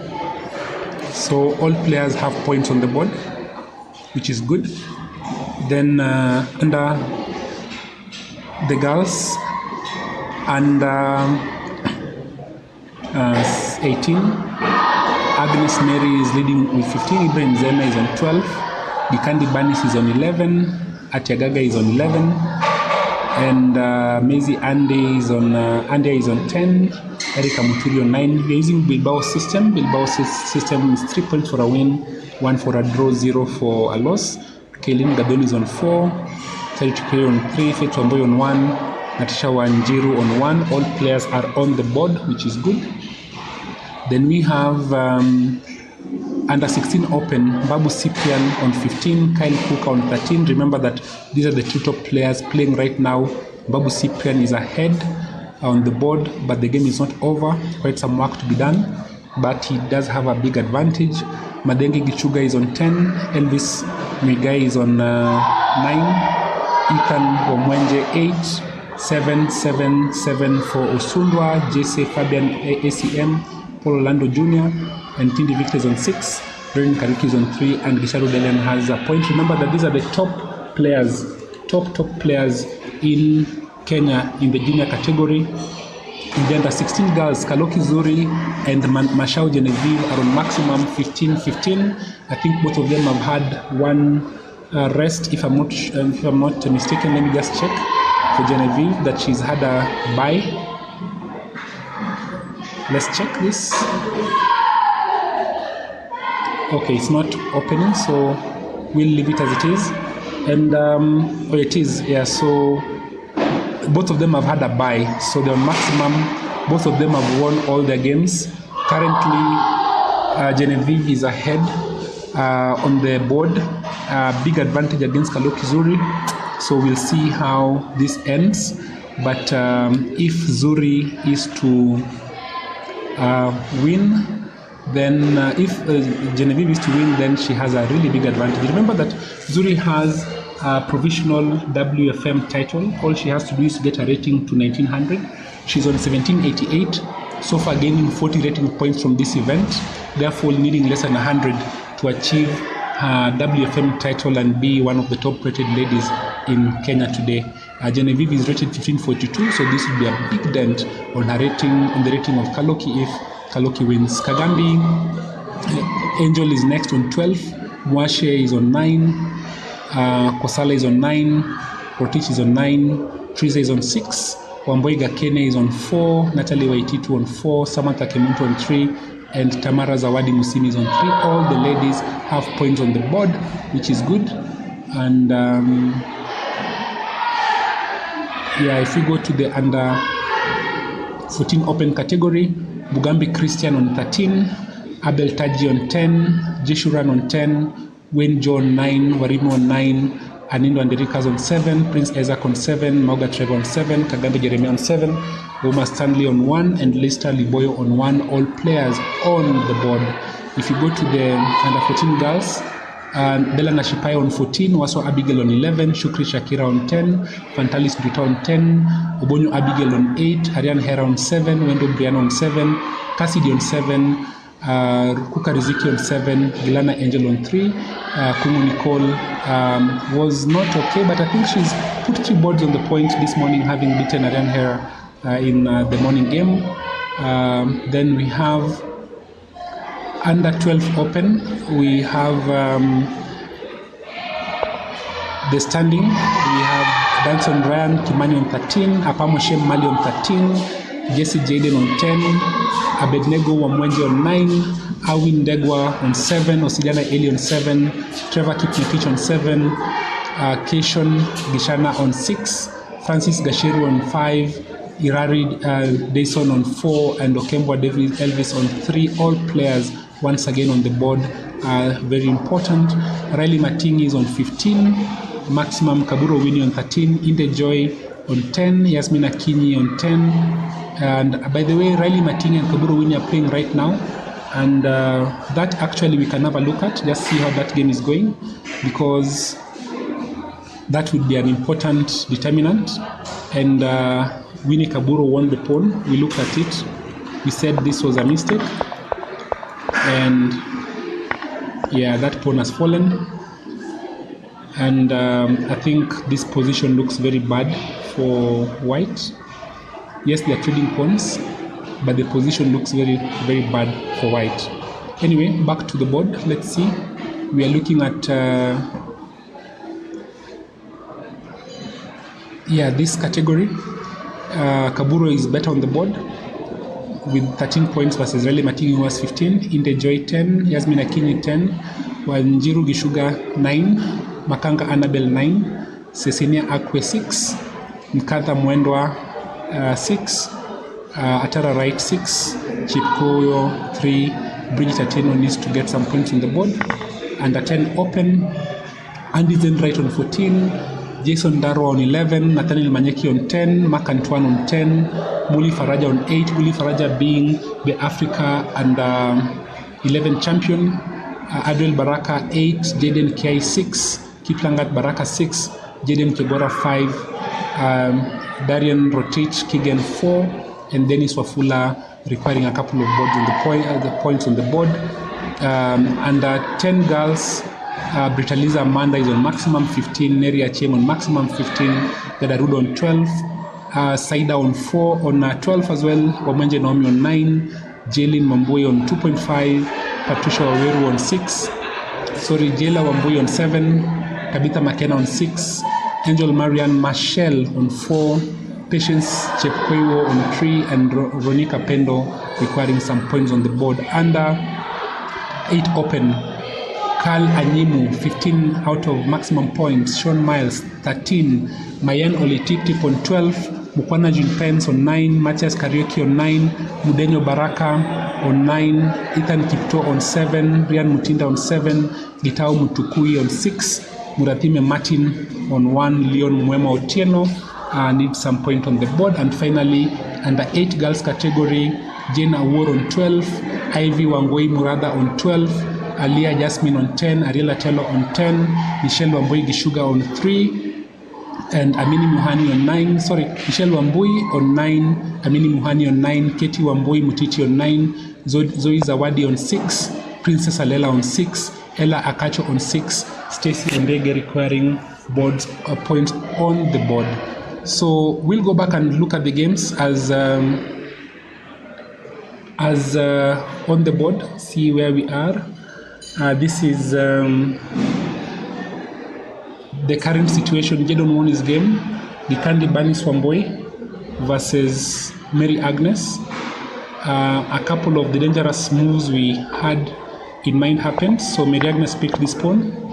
The check happened. This happened.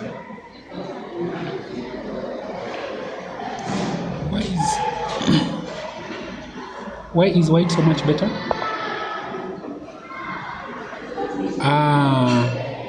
Because in this position, you could just take the pawn.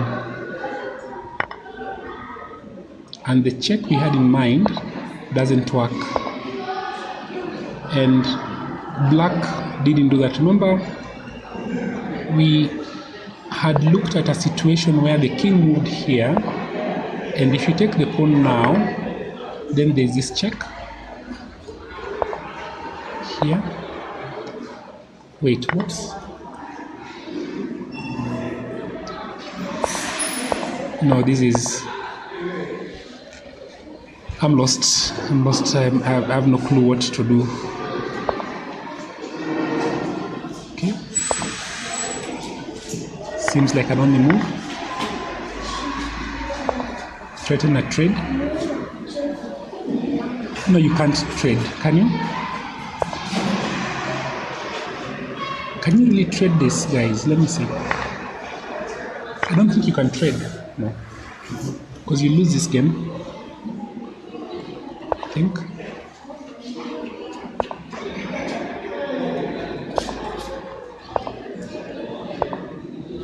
Are you saying this is drawn? Because you cannot give this past pawn. Wow.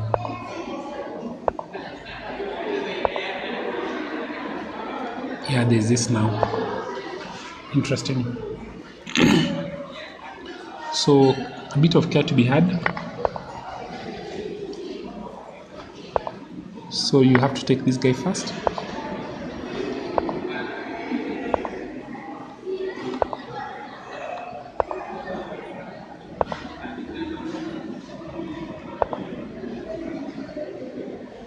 And you can't take here because of this check. And this position is different because yes, I still have a pawn, and yes, you're gonna catch this pawn, but you can't catch this one. If you go here, you're out of the square, and this becomes a queen. Okay, so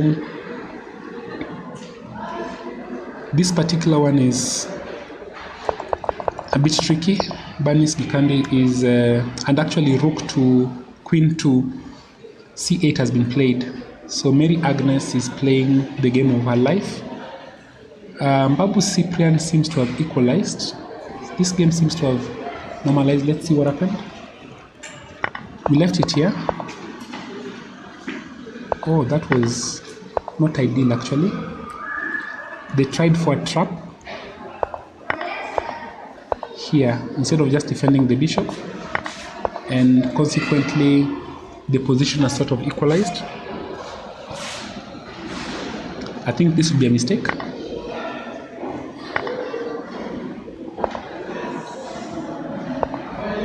Yeah. But Babu has sort of let Kyle off the hook, and let's check whose time is worse. The time is fairly equal, and it's Kyle's time running. Okay, fine. Masha, Genevie, and Kaloki Zuri. This looks over. This looks completely over. Let's see what happened. We left it back here. Zuri played one of the best moves. Knight came out attacking. Yep. Okay, picks the pawn. These ladies are playing best engine moves. Okay.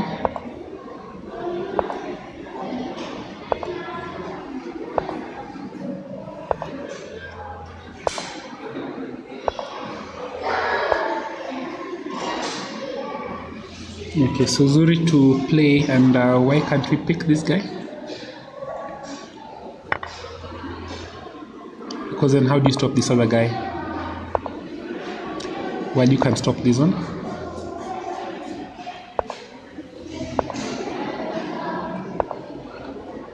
So you have these two guys to be stopped.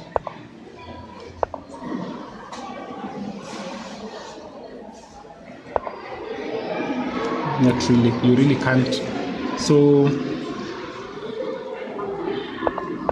the thing is, this pawn is going nowhere, this one here, because the knight is going to stop it. The moment it gets to this square,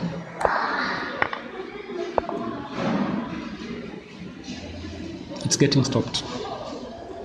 So this guy is already being stopped by this knight, but this one is going to start a journey as well. So this looks fairly over. I think this would lose immediately, because two reasons: the king has no way back, so it's knight versus the pawns, and it's not over by any means. These are knights on the board, very tricky pieces, but so far well played by Genevieve. Actually, both players have, after the couple of mistakes, the players have played decent games. Yesterday, I think Zuri got out of a tough position and won, but today it looks a bit harder than it was yesterday. We'll see how that goes. Winnie Kaburo versus Riley Matingi. I think this you already saw. I think further trades have happened. When you're behind in material, don't trade pieces, trade pawns. And yeah, this is not good. Are we expecting pawn takes? Now, yeah, it's not completely winning, by the way. It's not completely winning, partly because if, say for example, this move is played, this is played, then you can put your rook behind this pawn and you'll never win this position. So still not over by any means. Black does have an advantage. I think the best thing is to bring the king into the game for black. That is the best thing that black can do. White should wait. I think wait further from the king.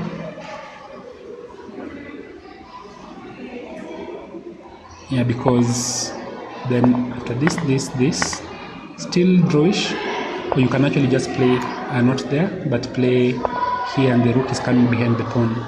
So once the rook gets behind that pawn, the draw is a possibility. Okay. Andy Zenright versus Manyeki. This game has not moved much. What has moved this time? I predict the last game of the day. Mary Agnes and Gikandi Banis. Yeah, the moves have been played. And now Mary Agnes has to find the move B4. The way she's been playing, she's gonna find it. But let's see, what about this move? Is it any different? Still better, because white is a pawn up.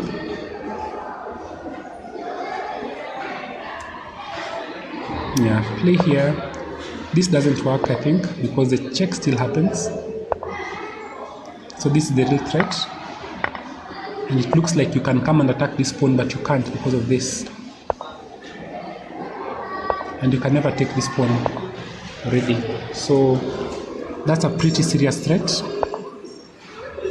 Okay, she played b3, not b4. Missed the idea. And that's the move I'm expecting now. Oh, but that does drop a pawn, an extra pawn. Defends this pawn.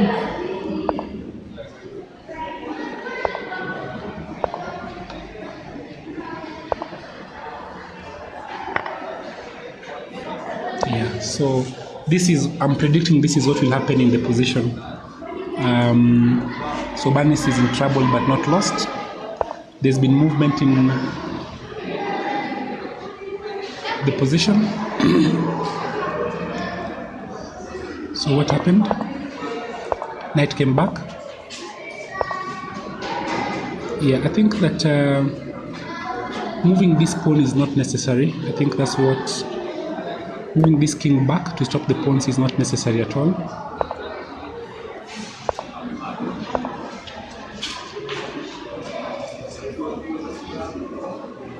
Oh, look at this nice move.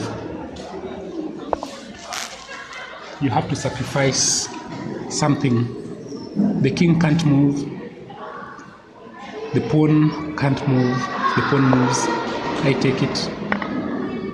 Move back. I can start pushing my pawn. This is going nowhere. My king is in the way. So, interesting.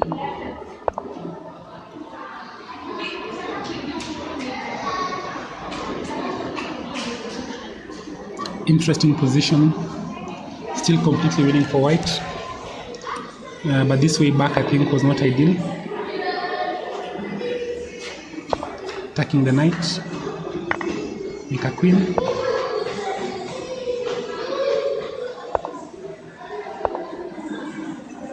Yeah, let's see. Let's keep an eye on this one actually.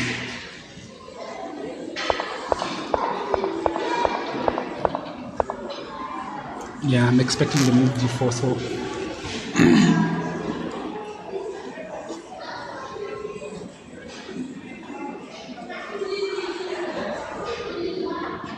let's see, the next game is what?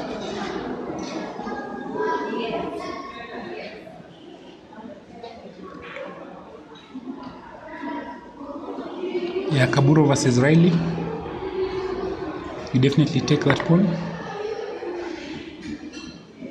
You should take with the rook. No, check with the pawn, okay, fine. Oh, Riley made this weakening move with the pawn. Oh, that is not good. You don't want to push pawns forward where they're going to get attacked, right? That's not the plan. That's not what you want to do. Okay, so this takes. And you want to try and get the pawn behind this guy. And here, if you could get to trade off this pawn, if this pawn can disappear from the board, then it's a draw. So let me give a random example. Let's just play some games that, let's say I play here, and you just push, and I pick, nice draw. No matter what. In fact, I'll give you this pawn. Because when you play here, I'm going to play this move. And there's nothing you can do to... let's say I play here. I'll even allow you to come up. I'll play here. Play here.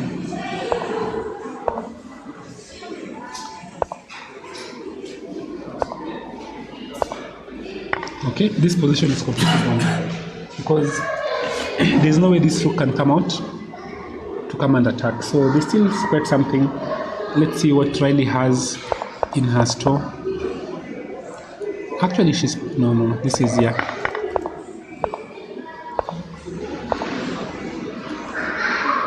This is the last move. No, still here. waiting to see how it progresses. Sometimes it's better to pick this way, but this is probably a bad move because you're attacking there, and then this is possible, and this position is not easily winning anymore. So rook endings are kind of tricky, so you want to be extremely careful about how you play. It's completely won for Riley, but not for Winnie, but it's not the easiest win in the position. Genevie versus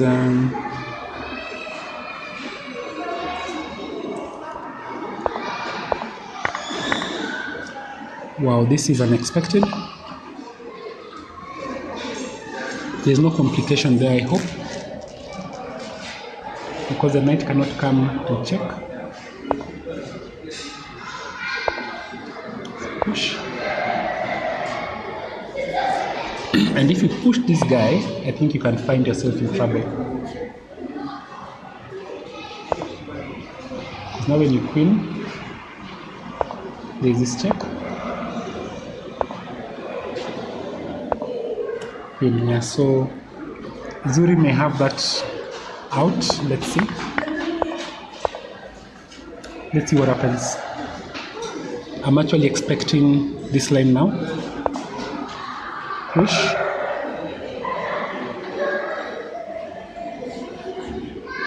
If this is played, then you better queen first. Check. Okay. Check. And you have to queen out of the checking square. Check.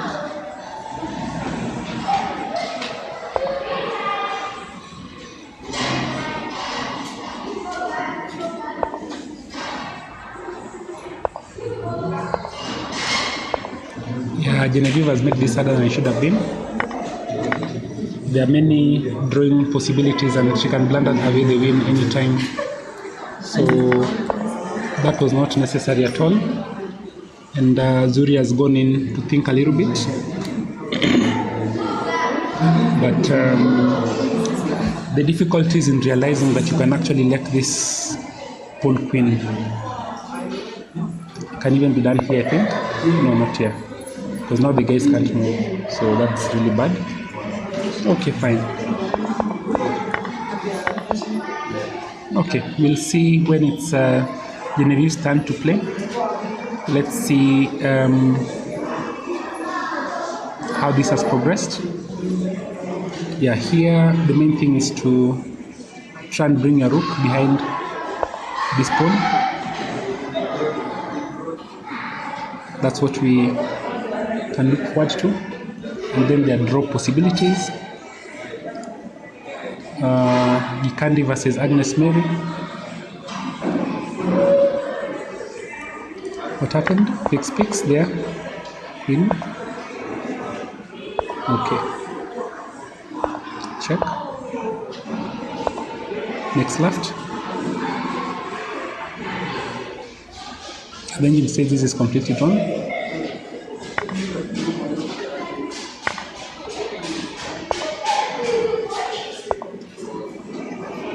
And you can't really get out of this easily.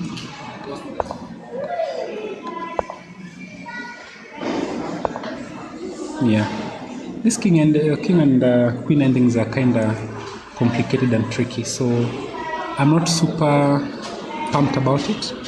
Let's see how this went. So this could be an easy draw already here.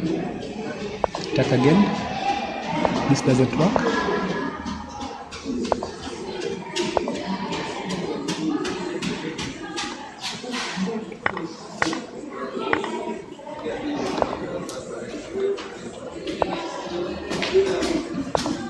Oh, is that queen trapped? It is. All right, so that's a possible line, but tricky. Zuri played here, push, and now she has two moves. There's this, and Genevieve has to find. I think this doesn't work. Yeah, she has to find this move, queen first, and then push here. Now push, and this guy is under attack. And this is a check. Check. Yeah, so let's see what's going on. I think we're expecting that has been played. And now Genevie has to find this one move, queening first. Because if she misses it, then life becomes a bit unpleasant. But for her benefit, she should try and find it.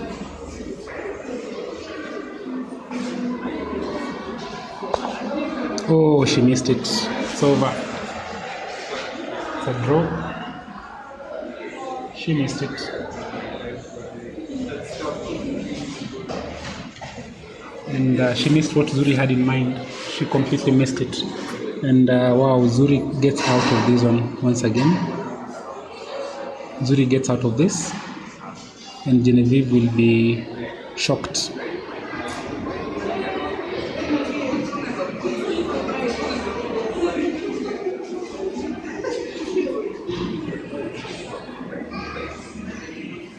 And by the way, is it?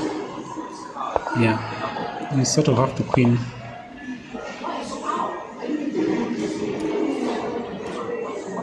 Zuri is gonna find it. I think this is a very easy find. This is a very easy find. So once again, congratulations to Zuri. She survives a pretty bad position, and she can still turn it around, by the way. I'll not be surprised if Genevie then blunders in this position. Knight to... yeah, she's played it. Surprise, surprise, surprise. Genevie is going to feel very sad about it. She should have seen that she made it unnecessarily complicated by picking here. This was not necessary at all. Here, a move like this was visible and playable. Put an end to everything that black can try. This is what you should have played, and the king can't move. So seeing these kinds of moves is very important in chess.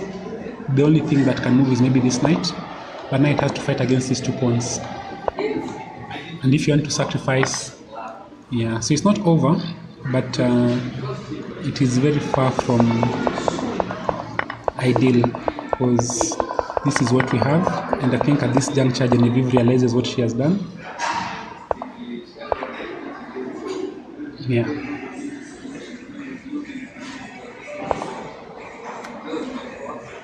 We're expecting king takes, and there are all sorts of things. So it's still better, but I mean, it's unlikely you lose this position now as white, but it's much better than what they had earlier. Winnie versus... oh, what happened to that pawn?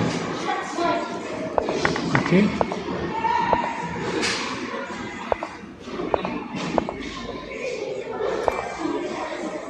This is a completely drawn position.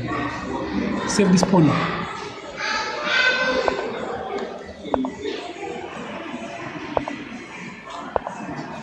Even if this is played, I think you have this move. And you can actually pick this first.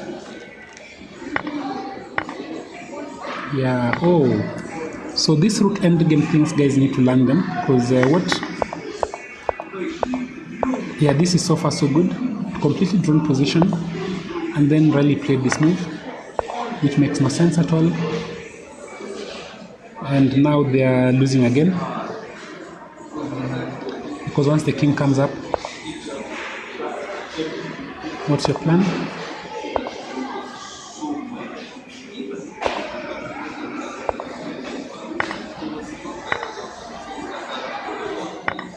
Yeah, there's a big difference. Your king is cut off. King versus pawn.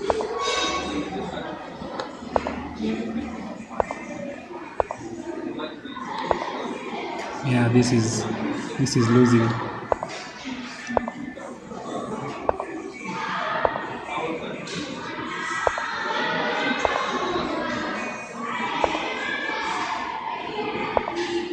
Sorry, even here actually.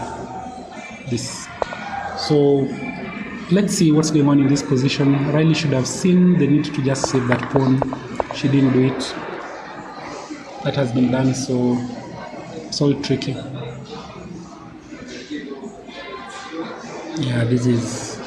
Yeah, that was another big miss. And Agnes married Gikandi Banis. I think is already still very sharp. Black has won the pawn back.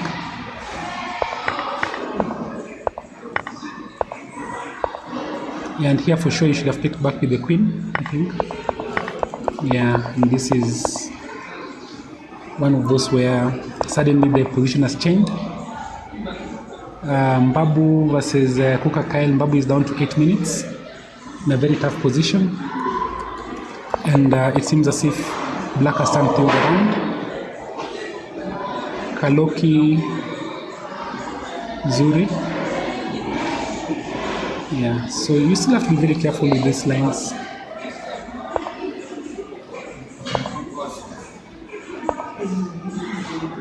As you try and make your draws. Yeah, so very careful play is needed. Warimo James.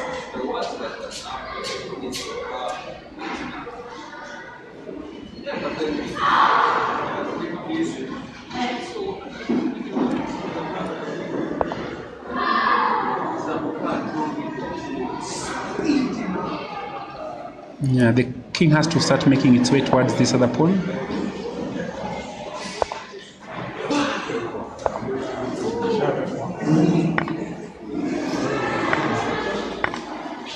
Yeah, so this looks tricky. Okay, that has been played, so we are expecting some repetition.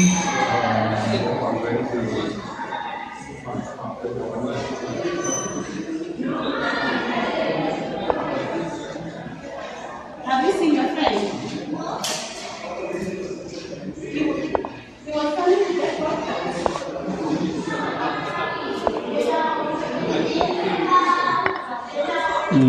Still losing. Okay, fine. So something has happened in this game. Is it something different from what we saw? No, this we already saw earlier. When Joe, this was the position here. Yeah, and this, what can I say? Black is queening.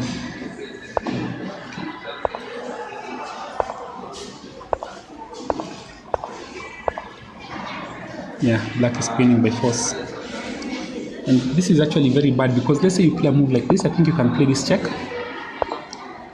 Takes, and you feel like you really can't stop this pawn and you can't stop this one.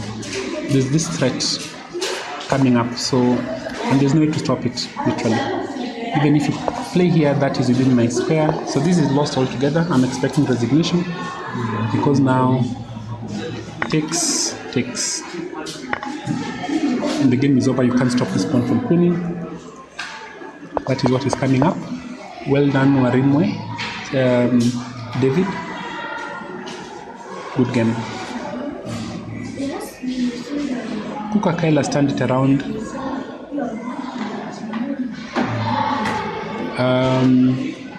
Now it's time for Masha Genevie to try and win a game that already won. So, yeah, this is one of those tricky situations where she needs to find a queen trade out of nowhere. Is there only one move? Oh, then this is...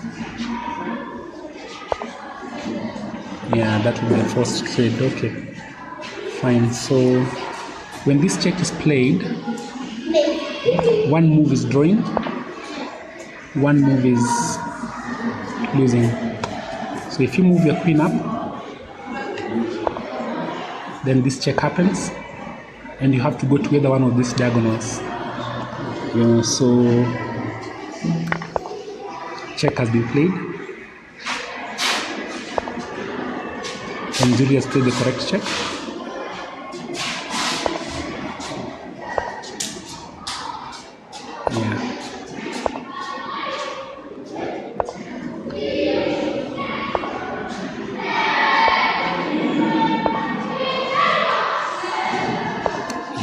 Big try, but Zuri survives that position. Okay, so I think we will look at this other game, and maybe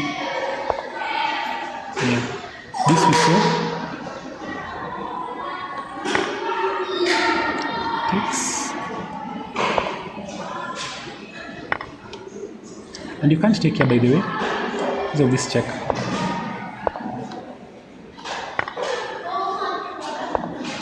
This, and that's drawn. So this is still up there. Picks. Let's see what is Vinny gonna play. This doesn't work, I think. They just pick here, and now we both have pawns, and I can trade my pawn for yours.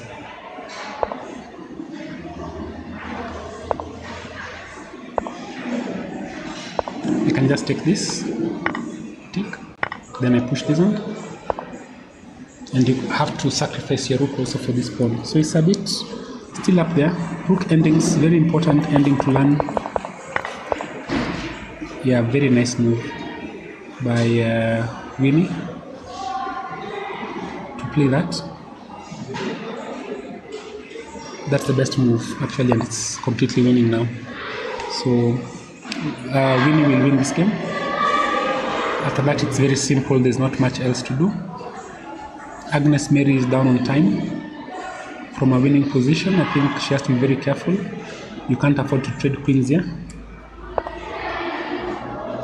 Let's say this plays, this is played. You can't afford to trade queens because takes, and you can never catch that pawn. So that's losing, and that makes simplification very hard for Agnes. Okay, so she probably has to play back here. Maybe this. Yeah, it's kind of tricky, whatever is going on in this position. But Mary Agnes is down to 4 minutes, 3 minutes now. So she has a bad, clock time. Played very well, but missed a certain queen. So we get to that point in chess where the children should be looking at endings.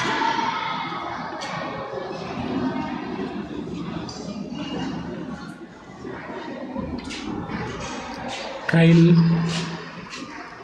again after surviving a horrific position, is now an exchange up, and just fine.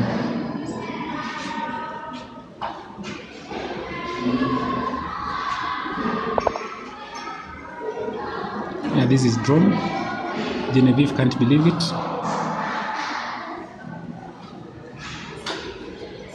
Warima David has won his game. We left it somewhere here. We left it here. So picks.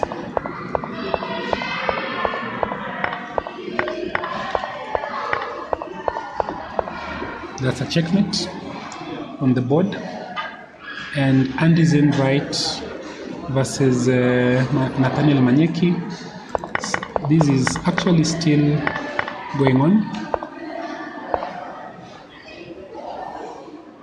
Yeah, it's fairly equal. Yeah, the better way to deal with this rook is to play here, then follow up with the king here, then bring your rook back. So let's say this knight comes out, attack the rook comes here, then rook comes here, you pick, now knight comes out. which is, and you save the bishop, I think. Even here works.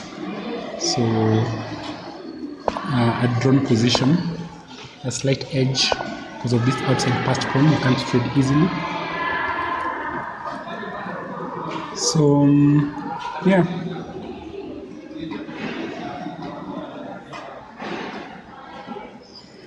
Riley is okay,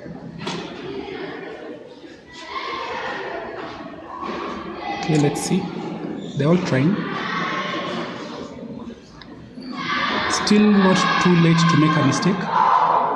Let's say giving up this pawn would then draw the game immediately. So, but there's no reason to do that. Instead,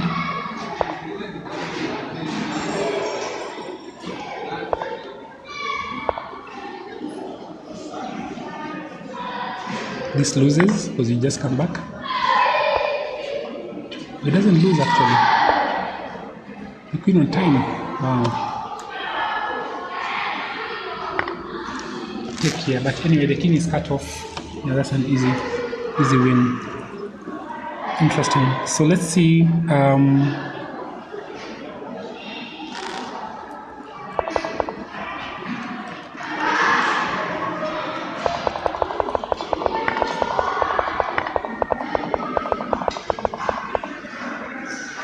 Very interesting situation here. Okay, fine. Let's see how this goes. We have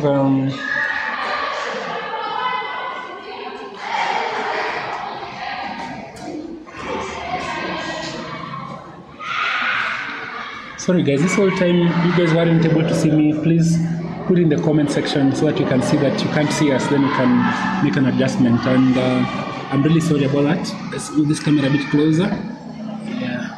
Make it up close and personal, this situation. Let's see. Back to live.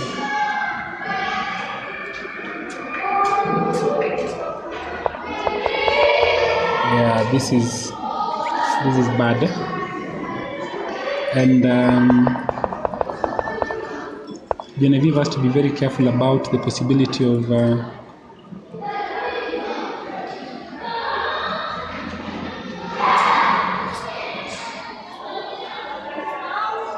giving out a draw, which is something she had. Yeah, so that's happening. The draw is up. She missed her chances. Yeah, she did miss her chances. So is it any? No, still equal. The multiple moves that draw. All these moves draw. Really, all the moves are drawish. So it is what it is. And yeah, we'll take one last look at Banis is winning already. Oh, they traded off. How did they trade this off? What? Oh, what a mistake. Oh, so Banis is winning after being in a worse position because you can't stop this pawn. And Agnes Mary may resign. Her time is down to 48 seconds. Yeah, this is over. A very painful loss for Agnes Mary. This is Mary Agnes. That really is a terrible, terrible way to lose a game. Absolutely terrible way to lose a game. And yeah, 35 seconds on the board. Queen down. Yeah, that's same to Cyprian Babu, completely winning against Kyle Fuka. And it seems as if he's going to have a pretty unpleasant outcome. Yeah, his time is down to 5 minutes. Still a tricky position. Let's see what comes out of this. It's pretty tricky, to be honest. Let's try this. Are you going to lose your rook? Yeah, you can't play up. If you play up now, then there's this move, and the rook is gone. So you probably have to play down. There's this move, which you lose also. You lose this pawn. It's a pretty significant pawn. So let's see Cyprian is trying to hold on from a time perspective.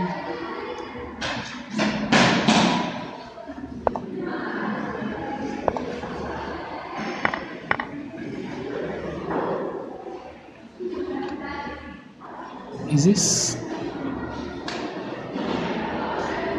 to any extent better?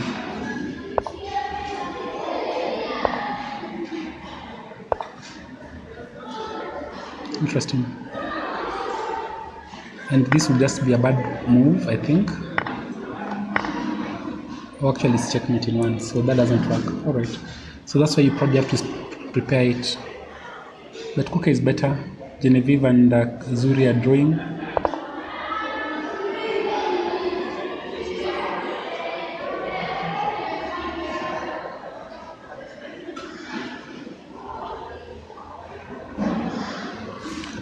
But it's not over. Time scramble is coming up, so you can expect some last minute things. Kaburini versus Riley. This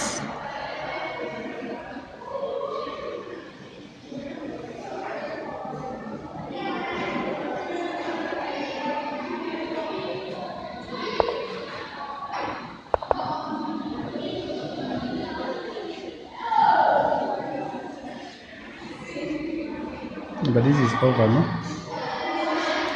Yeah, this is over. So there's no defense really, because the king wants to play here. So they play here now, and you can't stop this check. If this is played, let's play here. Make a queen. Oh no, don't make a queen, that's a mistake. Oh yeah, you can make a queen. Like this. You cannot play here. Yeah, alright, fine. So this is over. This is completely over. Kaburini wins. And Zain versus Manyeki. Complicated position. Manyeki down to 1 minute. I'm not sure why he does this. This is going to cause a lot of anxiety. And his own right is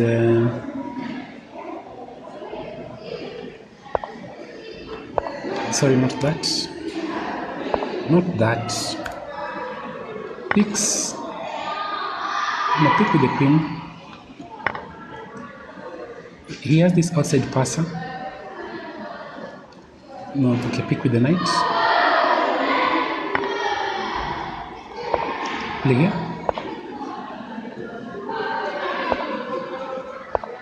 Yeah.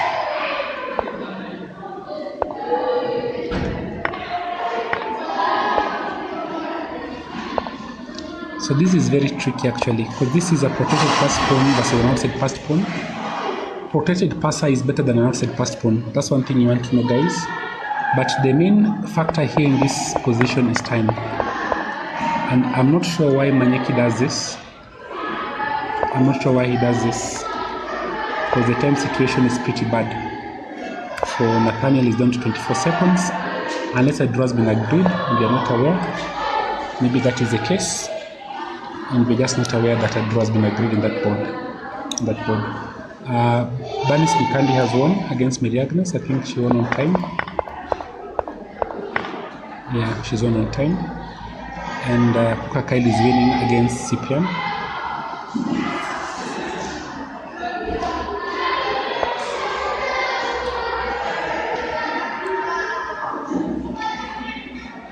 Yeah, pretty bad position. And Zuri and Genevieve are looking at a draw. Genevieve is trying to win it, but it's kind of not the easiest thing. Of course, you can't trade, so you have to be very careful about, let's say a move like this would be the biggest blunder, because now this check happens, and you have to trade queens, and you're losing as black. But if you play to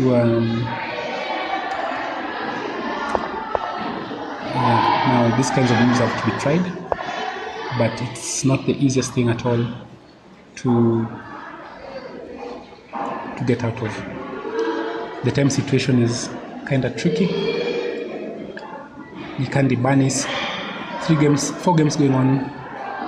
I think this one should be over. So let's see what happened. Queen attack the rook, check, and that discovery takes the rook. So the question is whether to checkmate or to take the rook, and the checkmate happened. So checkmate on the board, and well done Kaburo, fighting through that and getting a winning position. That's Riley Matingi versus Winnie Kaburo, and then Maniki Nathaniel. I think this was either a draw, something has happened because the score is not updated. Time has gone to 0 here, as you can see. I'm expecting that this is actually a drawn ending. Banis has won, Simu has won, Kuka Kyle is winning completely, I think, now against so this is a new queen that's coming up, and they're losing material, so this will be resigns. This is resigns immediately. And actually, this is a checkmate, no? That's a checkmate. That's an immediate checkmate actually on the board, because there's no place to hide. You thought you could move your queen away, but you can't go here. Okay, so that's a checkmate on the board. Kyle wins against Babu Cyprian. Cyprian was winning all the way. If you go back here, Cyprian was completely winning. Very nice moves. So this is where they made a mistake. And even after that move, they're still finding this. That's where the mistake was, to allow.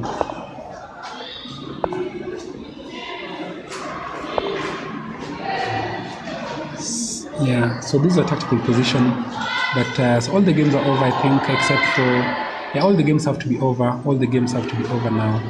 So let's see if the scores have been updated in the respective categories. Outcomes round 7. Zawadi beat Michelle, Jane beat Ella, Taylor beat Ivy, Amini beat Alela, Katie beat Stacy. Then under 9. Sorry, open under 8. Ethan beat Leon, and all the blacks won. All the blacks won here. Let's see. Ethan Kipto beat Leon. Carla Nyimu beat Martin Jabali. Baraka Jackson beat Matthias Karaoke. Ole Tip Tip Trevor beat Mutoki Gitau. Sean Miles beat Ryan Mutinda. Then we have under 10. Under 10, Oluchiri Jadurudo beat Pendo, Wamonje Naomi beat Neria, Utaliza Amanda beat Tabitha, Afzal Saida beat Patricia, Angel Marian beat Chekoyo Patience. Girls under 10, we've just watched Adriel Baraka Faraji Mumu is a draw, and Zain, we're waiting for the update of that score. Jason versus Makantuan lost. Rotish Darren Kigen beat Dennis Wafula. Jedon K versus Jedon Kiogora, that's a draw. And 12 girls, around 7 results. Atara Wright Drew versus Cecilia Akwe. Yasmin Akini. Cecilia has drawn quite a number of games versus Salman Kada. She's not losing any of her games. She'll get a first rating for sure. Riley Matingi and Winnie Kaburo. Winnie has won. Gishuga Wanjiku has beaten Koyo Blessing. Nakanga Annabelle has beaten Inde Joy. Under 12 open category, round number 7. Tough game between Apamoshem Mali and Jesse Jedon. Let's see how that has gone. Okay, still loading. Let's load this also and load this also. Okay, is this updated? No, it's not updated. All right, this is it updated? Yes. Not updated. Round 7. Okay, looks like all the other categories we haven't had any of the scores updated, guys. This has been round number 7 of the Kenya National Youth Chess Championship playoffs being that the top 11 in every category are playing each other, and the outcome so far is quite positive. These are high quality games. Please check out our coverage of round 4, 5, and 6 yesterday and round 7 today. We'll see whether we can cover more rounds later on today, so that we can have a full metal of coverage. So it's been Dr. Victor Ngani, 2018 national Kenya national chess champion, 2018 chess Olympian, and one of the top 10 players in Kenya today. Saying that, let me say it for a while because it may not be true. Well, let's see where the youngsters are coming. It may not be true in a few years to come because these juniors are coming up fast. If I don't increase my rating by 200 ELOs, I will not be in the top 10. I need to improve my rating by 200 or 300 ELOs. Otherwise, I'll not be in the top 10 in the next 3 years. So here we are. That's been your presenter. Join us in the next round. Hopefully that will be streamed as well on Raising Chess Champs in Africa. All the best. Cheers.